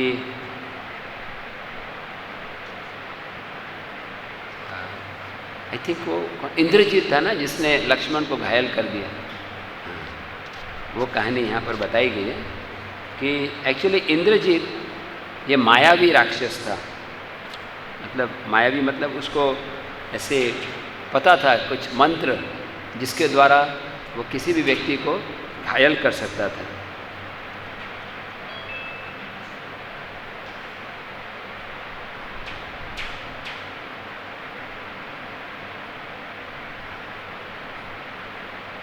तो उसने एक स्पेशल अस्त्र से आक्रमण किया, इससे लक्ष्मण भी घायल हो गए। तो भगवान राम बहुत चिंतित थे, सारे लोग बहुत चिंतित थे कि अब क्या होगा। उतने में सुषेण ने बताया कि अगर कोई व्यक्ति जाकर संजीवनी बूटी लेकर आता है तो लक्ष्मण के प्राण वापस आ सकते हैं। तो आप सोचिए कौन जाएगा वो बूटी लाने के लिए? हनुमान जी।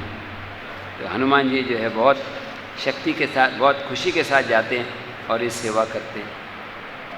एक और कहानी है कि इंद्रजीत को एक वरदान में, इंद्रजीत एक पूजा में लगे हुए थे। इंद्रजीत एक ऐसी पूजा कर रहे थे, अगर वो पूजा को पूरी कर लेते थे तो ये निश्चित था कि इंद्रजीत अमर हो जाते। हमने सुना ये कहानी, एक वो यज्ञ कर रहे थे और ये बात सबको पता चली, वानरों को। तो सारे वानर मिलके वहाँ पे गए, उसकी पूजा को अंत कर दिया और अंत में युद्ध हुआ लक्ष्मण और इंद्रजीत का। इंद्रजीत वास्तव में बहुत शक्तिशाली था, लेकिन लक्ष्मण ने एक अचूक अस्त्र लेकर उसके छाती पर प्रहार किया और उसकी मृत्यु हो गई। भगवान लक्ष्मण जी की जय। अभी 5-5 मिनट में एक असुर को मारना होगा जिससे रावण का भी अंत हो जाए। अब कुंभकर्ण का समय आया। कुंभकर्ण जो है वो 6 महीने सोता था ना, 6 महीने जागता था, और जब वो सोता था तो कोई उठा नहीं सकता था। ये अलार्म क्लॉक होते हैं मोबाइल में, 3:30 बजे आप लगाते हैं, आप तो उठ जाते हैं कभी कभी, लेकिन उसका अलार्म को कोई नहीं काम करता। उसको उठाना होता था तो उसको लोग ढुम ढुम ढुम बैंड बजाते, फिर भी नहीं उठता था। फिर लोग उस पर परेड करते थे, 200-300 लोग चलते थे, फिर भी नहीं उठता था। फिर लोग तलवार लेके उसके कान में लगाते थे, उसको कुछ लगता था। अब जैसे ही उठता था वो 100-200 लोगों को खा जाता था उसको। इतना भयानक था वो राक्षस कुंभकर्ण। एक्चुअली ये भी विश्रव का पुत्र था। एक्चुअली जब वो देवताओं से वरदान मांग रहा था तो ब्रह्मा जी से वरदान मांग रहा था, तो वरदान मांगने वाला था कि मुझे इंद्रासन मिले, लेकिन देवताओं ने उसकी बुद्धि को ऐसे मोहित कर दिया, उसने क्या मांगा? निद्रासन। निद्रासन। तो आप जब सब लोग जिनका प्रवचन में नींद आ रही है, आप समझ लो आपको कुंभकर्ण की कृपा मिल रही है, तो एटलीस्ट आज के दिन कंट्रोल करना है। तो ये सब अल्टीमेटली भगवान का प्लान है। भगवान ही है, ब्रह्मा जी को शक्ति दे रहे हैं वरदान देने के लिए। भगवान ही है ये सबको मोहित कर रहे हैं। कृष्णा या भगवान राम ये सब कारणों के कारण है।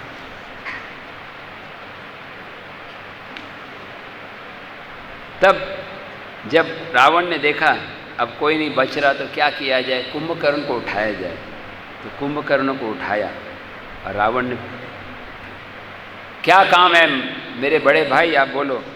रावण बोले कि देखो बहुत सारे राक्षस मारे गए, अब तुम ही मदद कर रहे हो, आप हमें बचाओ। कुंभकर्ण हंसने लगा, अरे आपको याद है हमारे भाई विभीषण ने क्या बोला था? तब तो तुम्हारा ट्यूबलाइट चालू नहीं हुआ, तब तुम नहीं समझ सके। हाँ, अभी समझ में आ रहा है तुमको? Oh Ravana, you are a rascal. वो मुंह पे बोल रहे हैं उनको, तुम मूर्ख हो, तुमने विभीषण की बात नहीं सुनी, तुमने मंदोदरी की बात नहीं सुनी। अभी भी समय है, अभी भी सीता को लौटा दो। रावण बहुत गुस्सा हो गया, बोले बेकार की बात है, अगर मैंने गलती भी की हो तुम अपनी शक्ति मेरे को दिखा के मदद करो। कुंभकर्ण बोले आप चिंता मत करो, मैं लड़ूंगा, मैं राम और लक्ष्मण को मारूंगा। वो खुद भी मूर्ख था इसका मतलब, और रावण को मूर्ख बोल रहा है और खुद अपने आप महामूर्ख है। तब इस तरह से कुंभकर्ण वो बड़े विशाल शक्ति के साथ लड़ाई करते हैं। एक्चुअली कई सारे वानर जो है अकेले, जैसे जब कुंभकर्ण जब हाथ डालता लड़ाई में तो कई सारे बंदरों को मार देता था, लेकिन अंत में लक्ष्मण भगवान राम को बोले कि कुंभकर्ण का अंत करना चाहिए। तो भगवान श्री राम ने एक स्पेशल गदा ली और गदा को लेकर भगवान ने कई तीरों की बरसात की।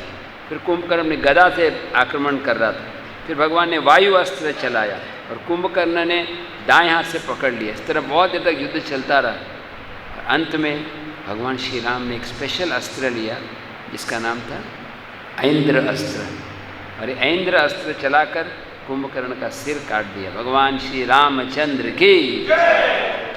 अब इंद्रजित की मृत्यु हो गई, कुंभकर्ण की मृत्यु हो गई, और अब समय आया रावण का। Lord Ram versus Ramchandra, Ravan. Actually ये इंटरेस्टिंग है कि भगवान को तो किसी की मदद की ज़रूरत नहीं है, लेकिन जब भगवान लीला करते हैं तो अपने भक्तों की सहायता लेते हैं। तो चैतन्य महाप्रभु भी जब भी धरती पर लीला कर रहे थे, जब नाम की महिमा प्रचार करना होता तो हरिदास ठाकुर के द्वारा करते, जब रस तत्व बताना होता तो रामानंद राय के द्वारा बताते। इस तरह भगवान जो है अपने भक्तों का मान बढ़ाने के लिए, भक्तों की महिमा बढ़ाने के लिए, तो महाभारत में भगवान कृष्ण अर्जुन को बोलते हैं, एक्चुअली लड़ाई पहले हो चुकी है, ये द्रोणाचार्य और भीष्म और कर्ण सबकी मृत्यु हो चुकी है, लेकिन निमित्त मात्र अवसव्य साची, आप खाली निमित्त बनो, इंस्ट्रूमेंट बनो। तो अब लड़ाई का लास्ट भाग शुरू हुआ। इंद्र ने अपने सारथी को भेजा जिसका नाम था माताली, और बोला कि अब भगवान राम को मदद करो। जनरली भगवान राम बिना रथ के लड़ रहे थे, लेकिन जब रावण को लड़ाई करने का समय आया तो रथ पर सवार हुए, और ये रथ के ऊपर 1000 घोड़े थे। और भगवान श्री राम ने पहले रथ की परिक्रमा की और फिर भयानक लड़ाई शुरू हुई।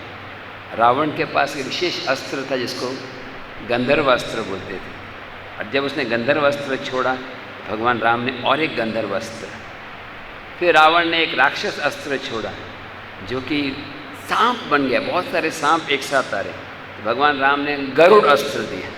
यहाँ से सर्प अस्त्र, गरुड़ अस्त्र। तो गरुड़ जी जब सांप को देखते हैं तो क्या बोलते हैं, महाप्रसादे गोविंदे। गरुड़ जी के लिए कोई नियम नहीं है। आप जानते हैं यहीं पर कालिया घाट के पास गरुड़ जी, सौबरी मुनि की कहानी है ना।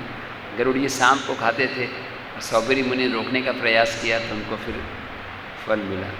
फिर रावण को बहुत गुस्सा आया, उसने 1000 तीर एक साथ भगवान राम की ओर डाले,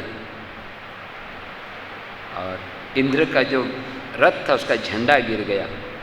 भगवान राम ने एक भयानक क्रोध का रूप धारण किया, धरती कांपने लगी, सारे अमंगल दिखाई देने लगे। रावण खुद भी डर गया, और बहुत सारे राक्षस रावण के सामने आए उनका प्रोत्साहन बढ़ाने के लिए। तब उस समय रावण ने एक तलवार ली, इतनी जोर से गरजे, राम अपने आप को तैयार कर लो, तुम्हारी मृत्यु तुम्हारे सिर पे नाच रही है।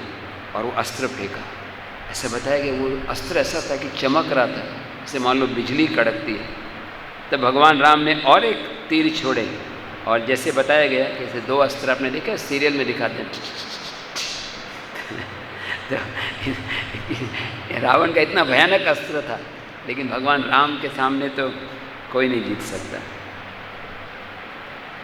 अंत में भगवान राम रावण को बोले, हे सीता का हरण करने वाले, तुम फर्स्ट क्लास मूर्ख हो, प्रथम श्रेणी के मूर्ख हो।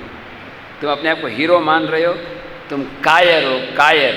इसलिए जब मैं नहीं था तब तुमने सीता का हरण किया। तुम अपने आप को बहुत बहादुर मानते हो, जब एक स्त्री जिसका पति घर में नहीं है उसको तुमने हरण किया, आज तुम्हारे शरीर कुत्तों के लिए, गिद्धों के लिए भोजन बन जाएगा। भगवान राम ने डबल शक्ति से आक्रमण किया। उधर से सारे बंदर ऊपर से पत्थर फेंक रहे थे वॉलीबॉल की तरह, है ना, और सब लोग घायल कर रहे थे। और रावण कुछ देर के लिए बिल्कुल विमोहित हो गया और रावण के सारथी ने उसको लड़ाई से दूर ले गए। और जब होश आ गया तब सारथी को डांटने लगा, हे सारथी, तुम मेरे को क्यों यहाँ लेकर आ गए? लड़ाई के क्षेत्र से मैं कभी छोड़कर नहीं जाता, मैं क्षत्रिय हूँ, तुम कायर हो, तुम मेरे को क्या कायर समझते हो? मेरे को लड़ाई में ले जाओ। तब सारथी बोला, देखो मैं सारथी हूँ, आपके अच्छे के लिए जो भी किया, आप बेहोश हो गए थे, आपके घोड़े थक गए थे, अमंगल दिख रहे थे, आपको बचाने के लिए किया। तो रावण बोला, ठीक है कोई बात नहीं, चल। तो निकल पड़े लड़ाई करने के। इधर बीच में अगस्त्य ऋषि, बड़े ध्यान से सुनिए लास्ट पार्ट। अगस्त्य ऋषि का नाम सुना? अगस्त्य ऋषि खुश हो गए। वो देख रहे थे कि भगवान राम भी थक रहे हैं, वो देख रहे थे हमारी डिवोटीज भी जिन्हें कथा सुनने में थक रहे, अभी लड़ाई को एंड करना चाहिए। तो अगस्त्य ऋषि वहाँ पर आए और भगवान राम ने उनका स्वागत किया। बोले, हे राम, मैं आज तुमको आदित्य मंत्र बताऊंगा जो सूर्यदेव को प्रसन्न करने वाले। ये मंत्र से आशीर्वाद मिलता है, सारे पाप दूर हो जाते हैं। हे सूर्यदेव का ये मंत्र है, आप इसका आराधना करो, आप विजयी होगे। और फिर ऐसा मंत्र देकर वो चले गए और उन्हें एक स्पेशली अस्त्र भी दिया है। अगस्त्य ऋषि का दिया वो अस्त्र ही है जो लास्ट में वो यूज़ करते हैं। तो भगवान राम ने वो मंत्र बोला और थोड़ा उनको और शक्ति मिली। अब ये प्रश्न उठता है, भगवान राम को किसी की शक्ति की ज़रूरत नहीं है, लेकिन भगवान राम ऐसे लीला कर रहे हैं। उन्होंने आचमन किया और बैठ के मंत्र का जप किया और अब रावण के समय सामने आए। तब सूर्यदेव सामने आए।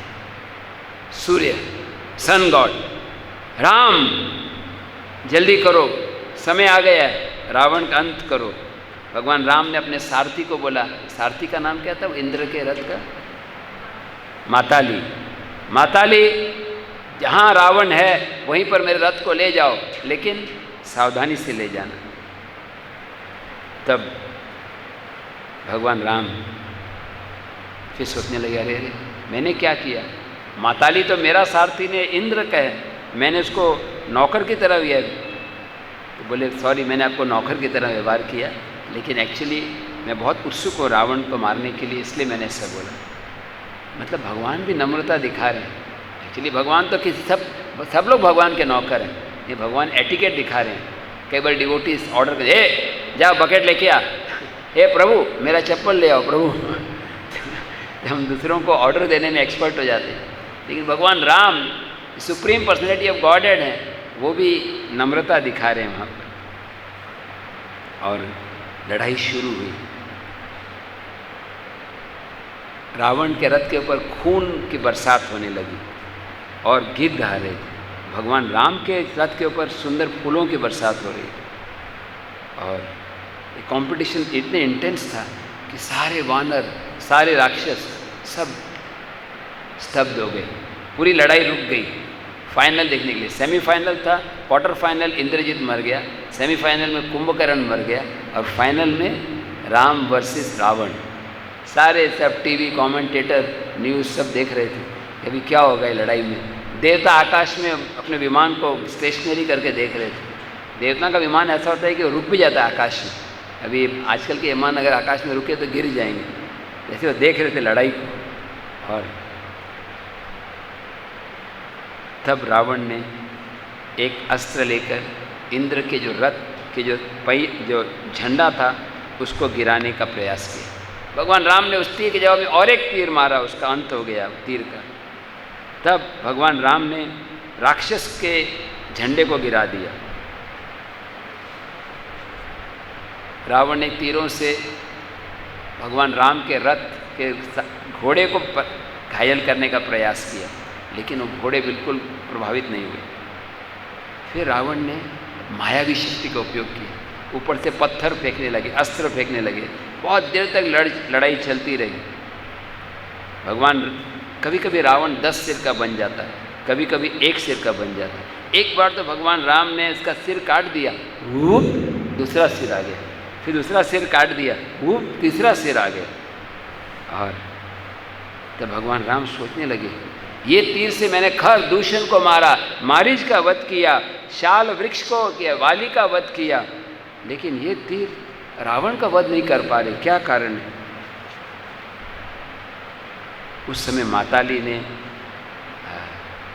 देखा कि भगवान राम जीत नहीं रहे, तो उन्हें पूछा, हे राम, आप अपनी रक्षा के लिए क्यों सिर्फ लड़ रहे हो?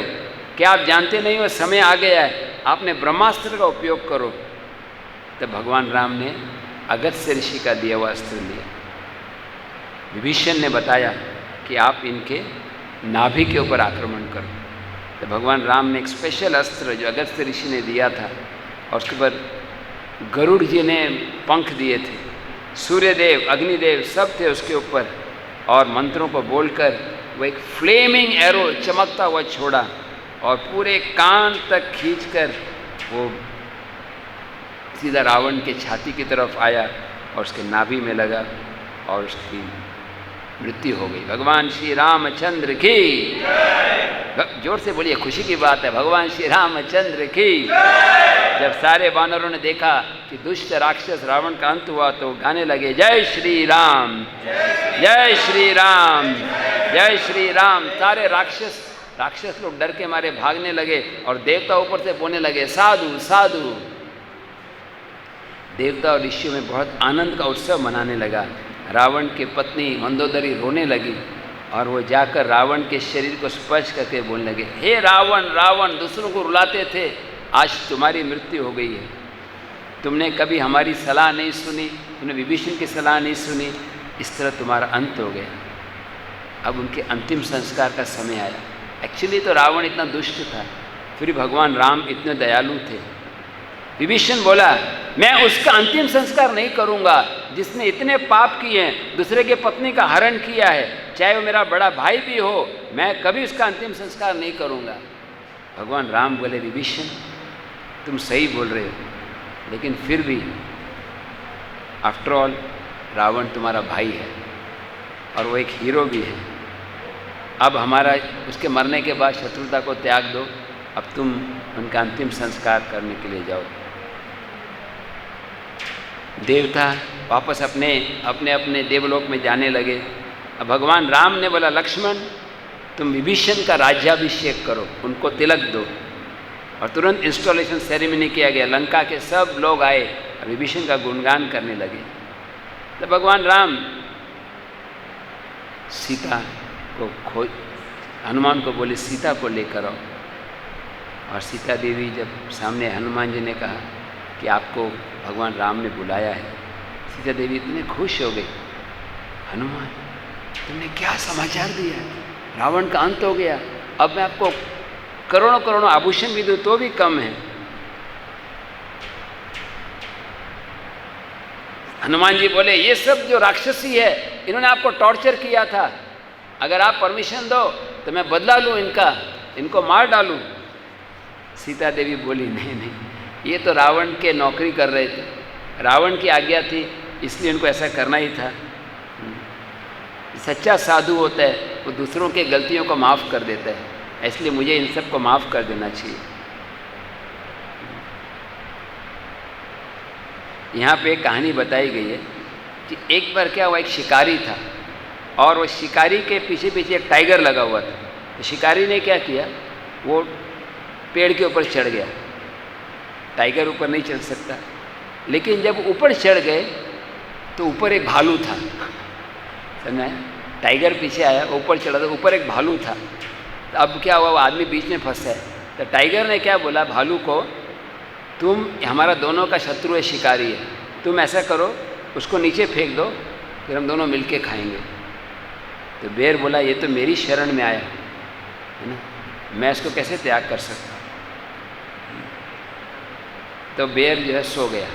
जब बेर भालू सो गया तब टाइगर हंटर को बोला कि तुम एक भालू को गिरा दो। समझ आया? टाइगर नीचे से बोला भालू को गिरा दो तो मैं उसको खा जाऊंगा, फिर तुमको नहीं खाऊंगा। तो वो मानव ने क्या किया, और भालू को गिराने लगा। जब गिरने वाला था उसने पेड़ की डाली पकड़ ली और डाली पकड़ के अपने आप को बचा दिया। अब टाइगर क्या बोला भालू को, देखो ये तुमको गिरा रहा था, अब तुम उनको खा लो। समझ आया? तो वो टाइगर जो है वो बियर को बोल रहा था, तो बोला नहीं, इसने मेरे साथ बुराई की है, फिर भी मैं इसके साथ बुराई नहीं करूँगा। इसने मेरे को फेंकने का प्रयास किया है, लेकिन मैं इसकी रक्षा करूँगा। सुना आपने कहानी पहले सुनी थी? हाँ, मैं भी भूल गया था, आपने सुनी थी? मतलब कैसे अगर कोई आपका बुराई भी करे उसके साथ अच्छाई करना। भक्ति सिद्धांत ठाकुर प्रभुपाद जी गुरु महाराज बोलते थे, we should desire the best good for the worst enemy, कि बड़े से बड़ा शत्रु हो उसके लिए भी अच्छाई की कामना करनी चाहिए। तब सीता देवी को बुलाया गया। भगवान श्री राम बोले, देखो मैंने तो लड़ाई कर दी, मेरा कर्तव्य था, लेकिन अब मैं चाहता हूँ कि सीता की अग्नि परीक्षा होनी चाहिए, क्योंकि वो 1 साल तक अलग रहे। और लक्ष्मण को बोला अग्नि जलाने के लिए। लक्ष्मण बहुत एम्बारेस फील कर रहे थे, कैसे मैं करूँ, लेकिन भगवान राम की आज्ञा पालन करनी, इसीलिए अगले जन्म में वो बलराम जी बन गए, बड़े भाई बन गए। छोटा भाई मतलब सब सेवा भी करो, गाली भी खाओ। पहले बोला कि भगवान ने बोला लक्ष्मण तुम यहीं पे रहो और मैं जा रहा हूँ हिरण को मारने के लिए, फिर सीता बोली जाओ जाओ मदद करने के लिए। हाँ, तो अभी इस बार द्वापर युग में बोले मैं बड़ा भाई बनूंगा। तो लक्ष्मण ने अग्नि परीक्षा की, उसमें से अग्नि देवता प्रकट हुए और उन्होंने सीता को सौंप दिया। और फिर ब्रह्मा जी प्रकट हुए। ब्रह्मा जी बताने लगे, हे राम तुम अपने आप को पहचानो, आप स्वयं नारायण हो, आप भगवान के अवतार हो, ये सीता देवी तो लक्ष्मी है, इसमें कोई अशुद्धता नहीं हो सकती। फिर अग्निदेव खुद प्रकट हुए सीता के साथ में। भगवान राम बोले मेरे मन में कोई शंका नहीं थी, सीता शुद्ध है, मुझे पक्का मालूम था, लेकिन मैं चाहता था कि किसी को भी कुछ गलत फहमी नहीं हो सीता के बारे में, इसीलिए मैंने परीक्षा किया। फिर उधर शिवजी आ गए। शिवजी बोले हे राम वो देखो आपके पिता महाराज दशरथ वो भी रथ के ऊपर सवार हैं, अब वो इंद्रलोक में रह रहे हैं। तो महाराज दशरथ भी उस समय भगवान राम से मिलने के लिए आए और वो बोलने लगे राम अब मुझे खुशी हो रही है, मैं बहुत दुखी था, तुम वनवास में हो, अब 14 साल पूरे हो गए हैं, अब आप वापस चलो अयोध्या में। भगवान राम अपने पिता को बोलने लगे मुझे भी बहुत खुशी हो रही है कि अब वनवास पूरा हो गया है, लेकिन मेरा एक रिक्वेस्ट है कि आप कैकेयी को माफ़ कर दो। कैकेयी को तुमने बोला था कि मैं तुमको त्याग रहा हूँ, उसको क्षमा कर दो, भरत को माफ़ कर दो। दशरथ बोले ठीक है मैं माफ़ कर देता हूँ, क्योंकि ये आपकी इच्छा है। फिर दशरथ महाराज लक्ष्मण से मिलने आए। ये मैं पहली बार सुन रहा हूँ, ऐसे है लक्ष्मण दशरथ से मिलते हैं, ये मतलब दिव्य रूप में। और लक्ष्मण को बोलते हैं कि तुमने राम की जो सेवा की है उसकी कोई बराबरी नहीं है, मैं तुम्हारा ऋणी हूँ। फिर सीता देवी को बोले कि तुम राम के लिए बुरी भावना मत रखना, क्यों ने अग्नि परीक्षा की। इस तरह महाराज दशरथ फिर वापस स्वर्ग की ओर निकल पड़े। अब भगवान ने इंद्र को बोला इंद्र जितने भी बंदर मर गए थे सबको जीवित कर दो, जो भी घायल हो गए हैं उनको बिना हॉस्पिटल के ठीक कर दो, और सारे पेड़ जहाँ पर बड़े बड़े हीरो रहते हैं वो बिना सीज़न के फ्रूट्स देना शुरू कर दो, मतलब आम का सीज़न नहीं हो तो भी आम मिल जाए। और इंद्र ने उनकी इच्छा को पूरा कर दिया। अब विभीषण विमान लेकर वापस जा रहे थे, अब अयोध्या वापस लौटना है, अभिषेक होना है। भगवान राम बोले सारे बंदरों को बोलो ये अच्छा विमान बहुत बड़ा है, इसमें और बहुत सारे खाली जा रहे हैं, सबको बिठा दिया और सब निकल पड़े अयोध्या की तरफ।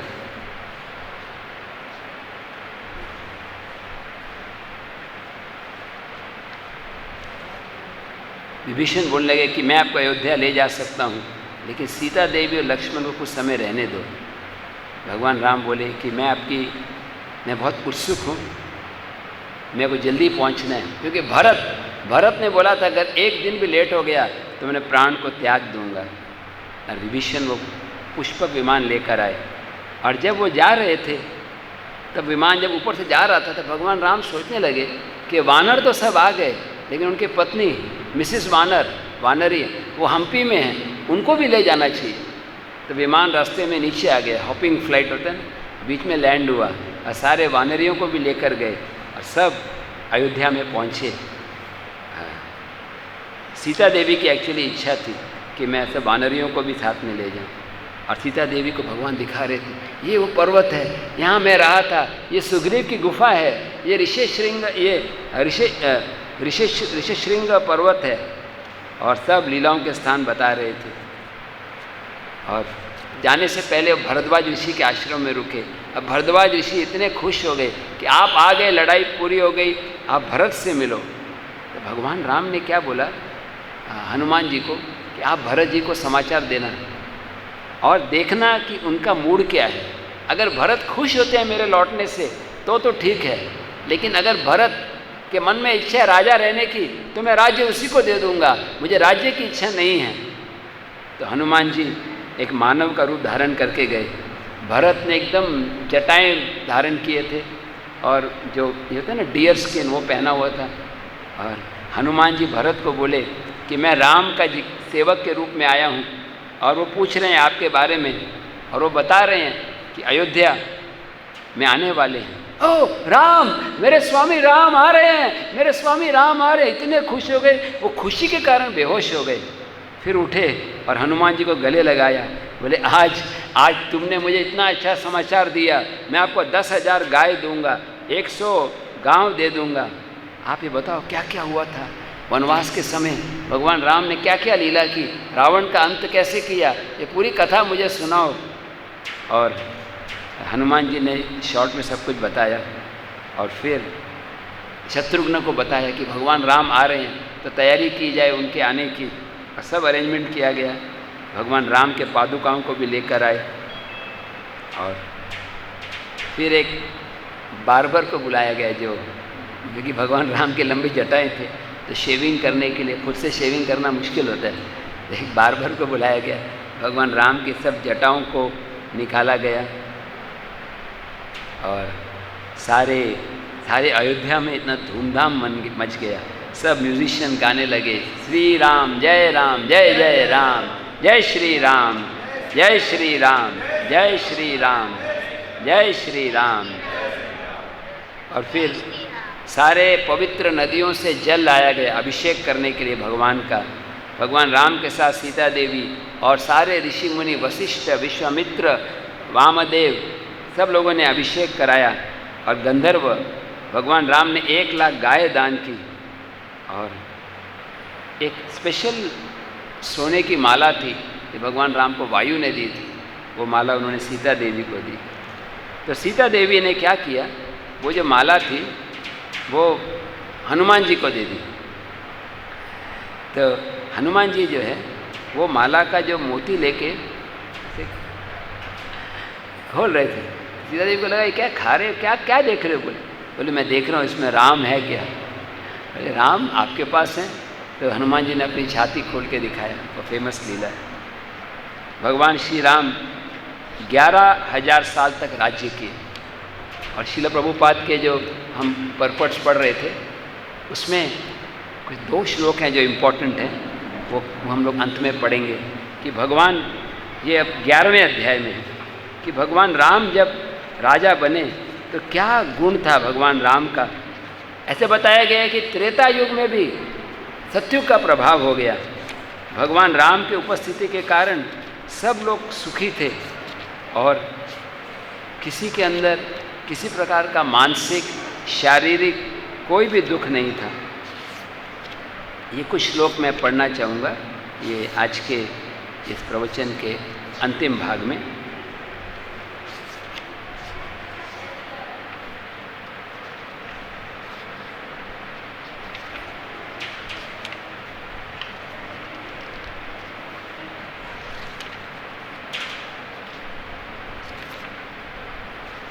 एक्चुअली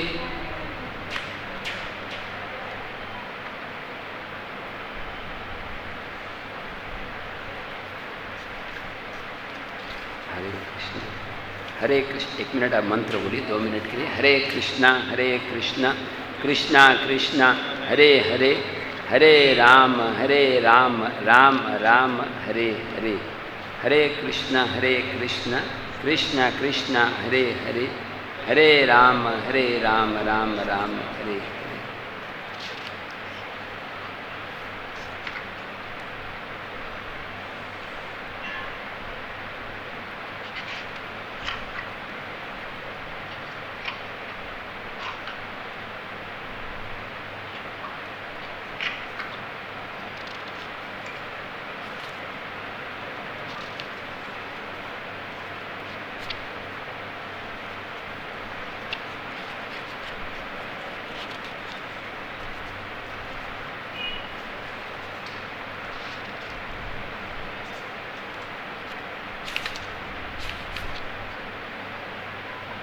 इसमें मेरे को वो श्लोक मिल नहीं रहा, लेकिन उसका तात्पर्य ये है कि जब भगवान राम धरती पर राज्य कर रहे थे तो हालांकि ये जमाना था त्रेता युग का, लेकिन भगवान राम की उपस्थिति के कारण सतयुग का प्रभाव आ गया। और प्रभुपाद जी तात्पर्य में लिखते हैं कि यही फल भगवान के नाम संकीर्तन से मिल सकता है। मतलब अगर आप सतयुग में हो या त्रेता युग में हो या द्वापर युग में हो, अगर कोई भगवान के नाम का आश्रय लेता है, अगर कोई सच्चे दिल से गाता है हरे कृष्णा कृष्णा कृष्णा हरे हरे, हरे राम राम राम हरे हरे, तो यहाँ पे प्रभुपाद जी तात्पर्य में लिखते हैं कि जस्ट बाय, हाँ मिल गया मुझे वो श्लोक, 97 नंबर है अगर आपके किताब में।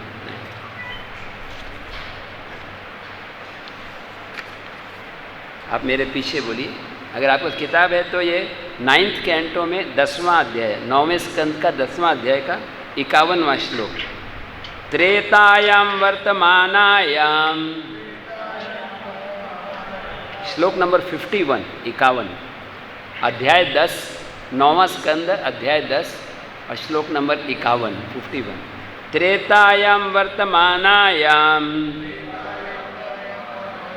कालकृतस्मो भवत् रामे राजानि धर्मज्ञे सर्वभूत सुखावहे। मिल गया आपको? श्लोक नंबर 51 है, 51 और अध्याय नंबर 10, 9वें स्कंद का। Lord Ramchandra became king during Treta Yuga, but because of his government, the age was like Satya Yuga. Everyone was religious and happy. जब भगवान राम राज्य कर रहे थे तो त्रेता युग था, लेकिन त्रेता युग में भी जमाना ऐसा हो गया सतयुग की तरह, क्योंकि सब लोग सुखी थे। तो प्रभुपाद तात्पर्य में लिखते हैं कि सतयुग के बाद त्रेता, त्रेता के बाद द्वापर और द्वापर के बाद कली, तो चारों में सबसे खराब है कलियुग, है ना। कलियुग को कलेर दोष्य निधि राजन अस्थिर एको महान गुणा कीर्तनाद एव कृष्णस्य मुक्त संग परम ब्रजेत। प्रभुपाद जी बोल रहे हैं कि हालांकि कलियुग बहुत खराब युग है, फिर भी देवता लोग भी इंतज़ार करते हैं कि कलियुग में जन्म लें। क्यों? क्योंकि नाम संकीर्तन के द्वारा कलियुग में भी सतयुग का प्रभाव आ सकता है। तो प्रभुपाद यहाँ लिख रहे हैं कलेर दोषे निधि राजन, कलियुग दोषों की निधि है, खजाना है। एक अस्थिर एवं महान गुण, एक महान गुण क्या है?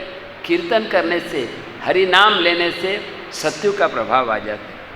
और प्रभुपाद बोलते हैं अगर सब लोग हरे कृष्णा मंत्र गाएंगे, हरे कृष्णा कृष्णा कृष्णा हरे हरे, हरे राम राम राम हरे हरे, अगर सब लोग हरे कृष्णा महामंत्र का जप या कीर्तन करेंगे तो हम ऐसे सुखी हो जाएंगे जैसे सतयुग के लोग सुखी होते हैं। Anyone in any place can take to the chanting of the holy name and observe the rules and regulations. अगर मान लो कोई रूल फॉलो नहीं भी कर सकता है, अगर कोई हरि नाम लेता है, अभी पाप की क्रियाएं भी कर रहा है, लेकिन हरि नाम ले रहा है श्रद्धा से, तो धीरे धीरे वो पाप दूर हो जाते हैं। और एक चीज़ बताया गया कि भगवान राम जब राज्य कर रहे थे तो सारे नागरिकों की ऐसी परवाह करते थे जैसे पिता अपने बेटों की परवाह करते हैं, और सबका पर्सनली ख्याल रखते थे। और जब भगवान राम राज्य कर रहे थे तो कोई मानसिक बीमारी नहीं, बूढ़ापा नहीं, दुख नहीं, और जब मृत्यु नहीं चाहते उनको मृत्यु भी नहीं होती थी। आजकल तो कोई चॉइस नहीं है ना, हम नहीं चाहते कोरोना, फिर भी इतना सब जगह फैल रहा है। तो प्रभुपाद लिखते हैं यहाँ पर जो जो सुविधाएं भगवान राम के समय थे वो आज भी मिल सकते हैं, क्योंकि सब लोग मेरे पीछे बोलिए, कली काले नाम रूपे कृष्ण अवतार, नाम हैते है सर्व जगत उद्धार। कलयुग में भगवान कृष्ण अपने नाम के रूप में आए हैं। जो सच्चे दिल से कोई कीर्तन करता है तो उसको वही फल मिलता है जो भगवान की उपस्थिति का। तो ये प्रभुपाद जी का आखिरी मैसेज है इस 9वें स्कंद में। ऑफ कोर्स आप जानते हैं बाद में कैसे सीता महारानी की और परीक्षा होती है। एक बार एक धोबी होता है जो थोड़ा कुछ नेगेटिव बोल देता है ना, और वो किसी को बोल देता है अपने पत्नी को कि मैं आपको घर में नहीं रख सकता, क्योंकि राम नहीं हूँ कि राम की तो पत्नी गई थी फिर भी वापस ले लिया। भगवान राम सीता को त्याग देते हैं। तो कई बार ये प्रश्न उठता है, भगवान को तो पता था सीता की कोई गलती नहीं है, कि भगवान राम दिखा रहे थे कि आदर्श राजा को कैसे अपने पारिवारिक संबंध से भी ज़्यादा राज्य की जिम्मेदारी को देखना है। और ये परीक्षा थी, सीता देवी के लिए परीक्षा थी। और जब वो सीता देवी को वाल्मीकि आश्रम में छोड़ते हैं और वहीं पर लव और कुश का जन्म होता है। एक्चुअली आश्रम कानपुर के पास में, जहाँ पर लव और कुश का जन्म होता है। आपने देखा कानपुर के, आप कानपुर में मंदिर में गए ना जहाँ पर इस्कॉन, तो उसके पास में है वो जगह है, मेरे को नाम नहीं याद आ रहा, बिट्ठूर या कुछ, बिट्ठूर नाम की जगह है। तो इस तरह से भगवान के गुरु की कृपा से हमने पिछले 3 दिन या 5 दिन ये कुछ वर्णन करने का प्रयास किया है। मैं गुरुदेव श्रील प्रभुपाद और आप सब वैष्णवों से भीख मांगता हूँ कि मैं शुद्ध बन सकूँ।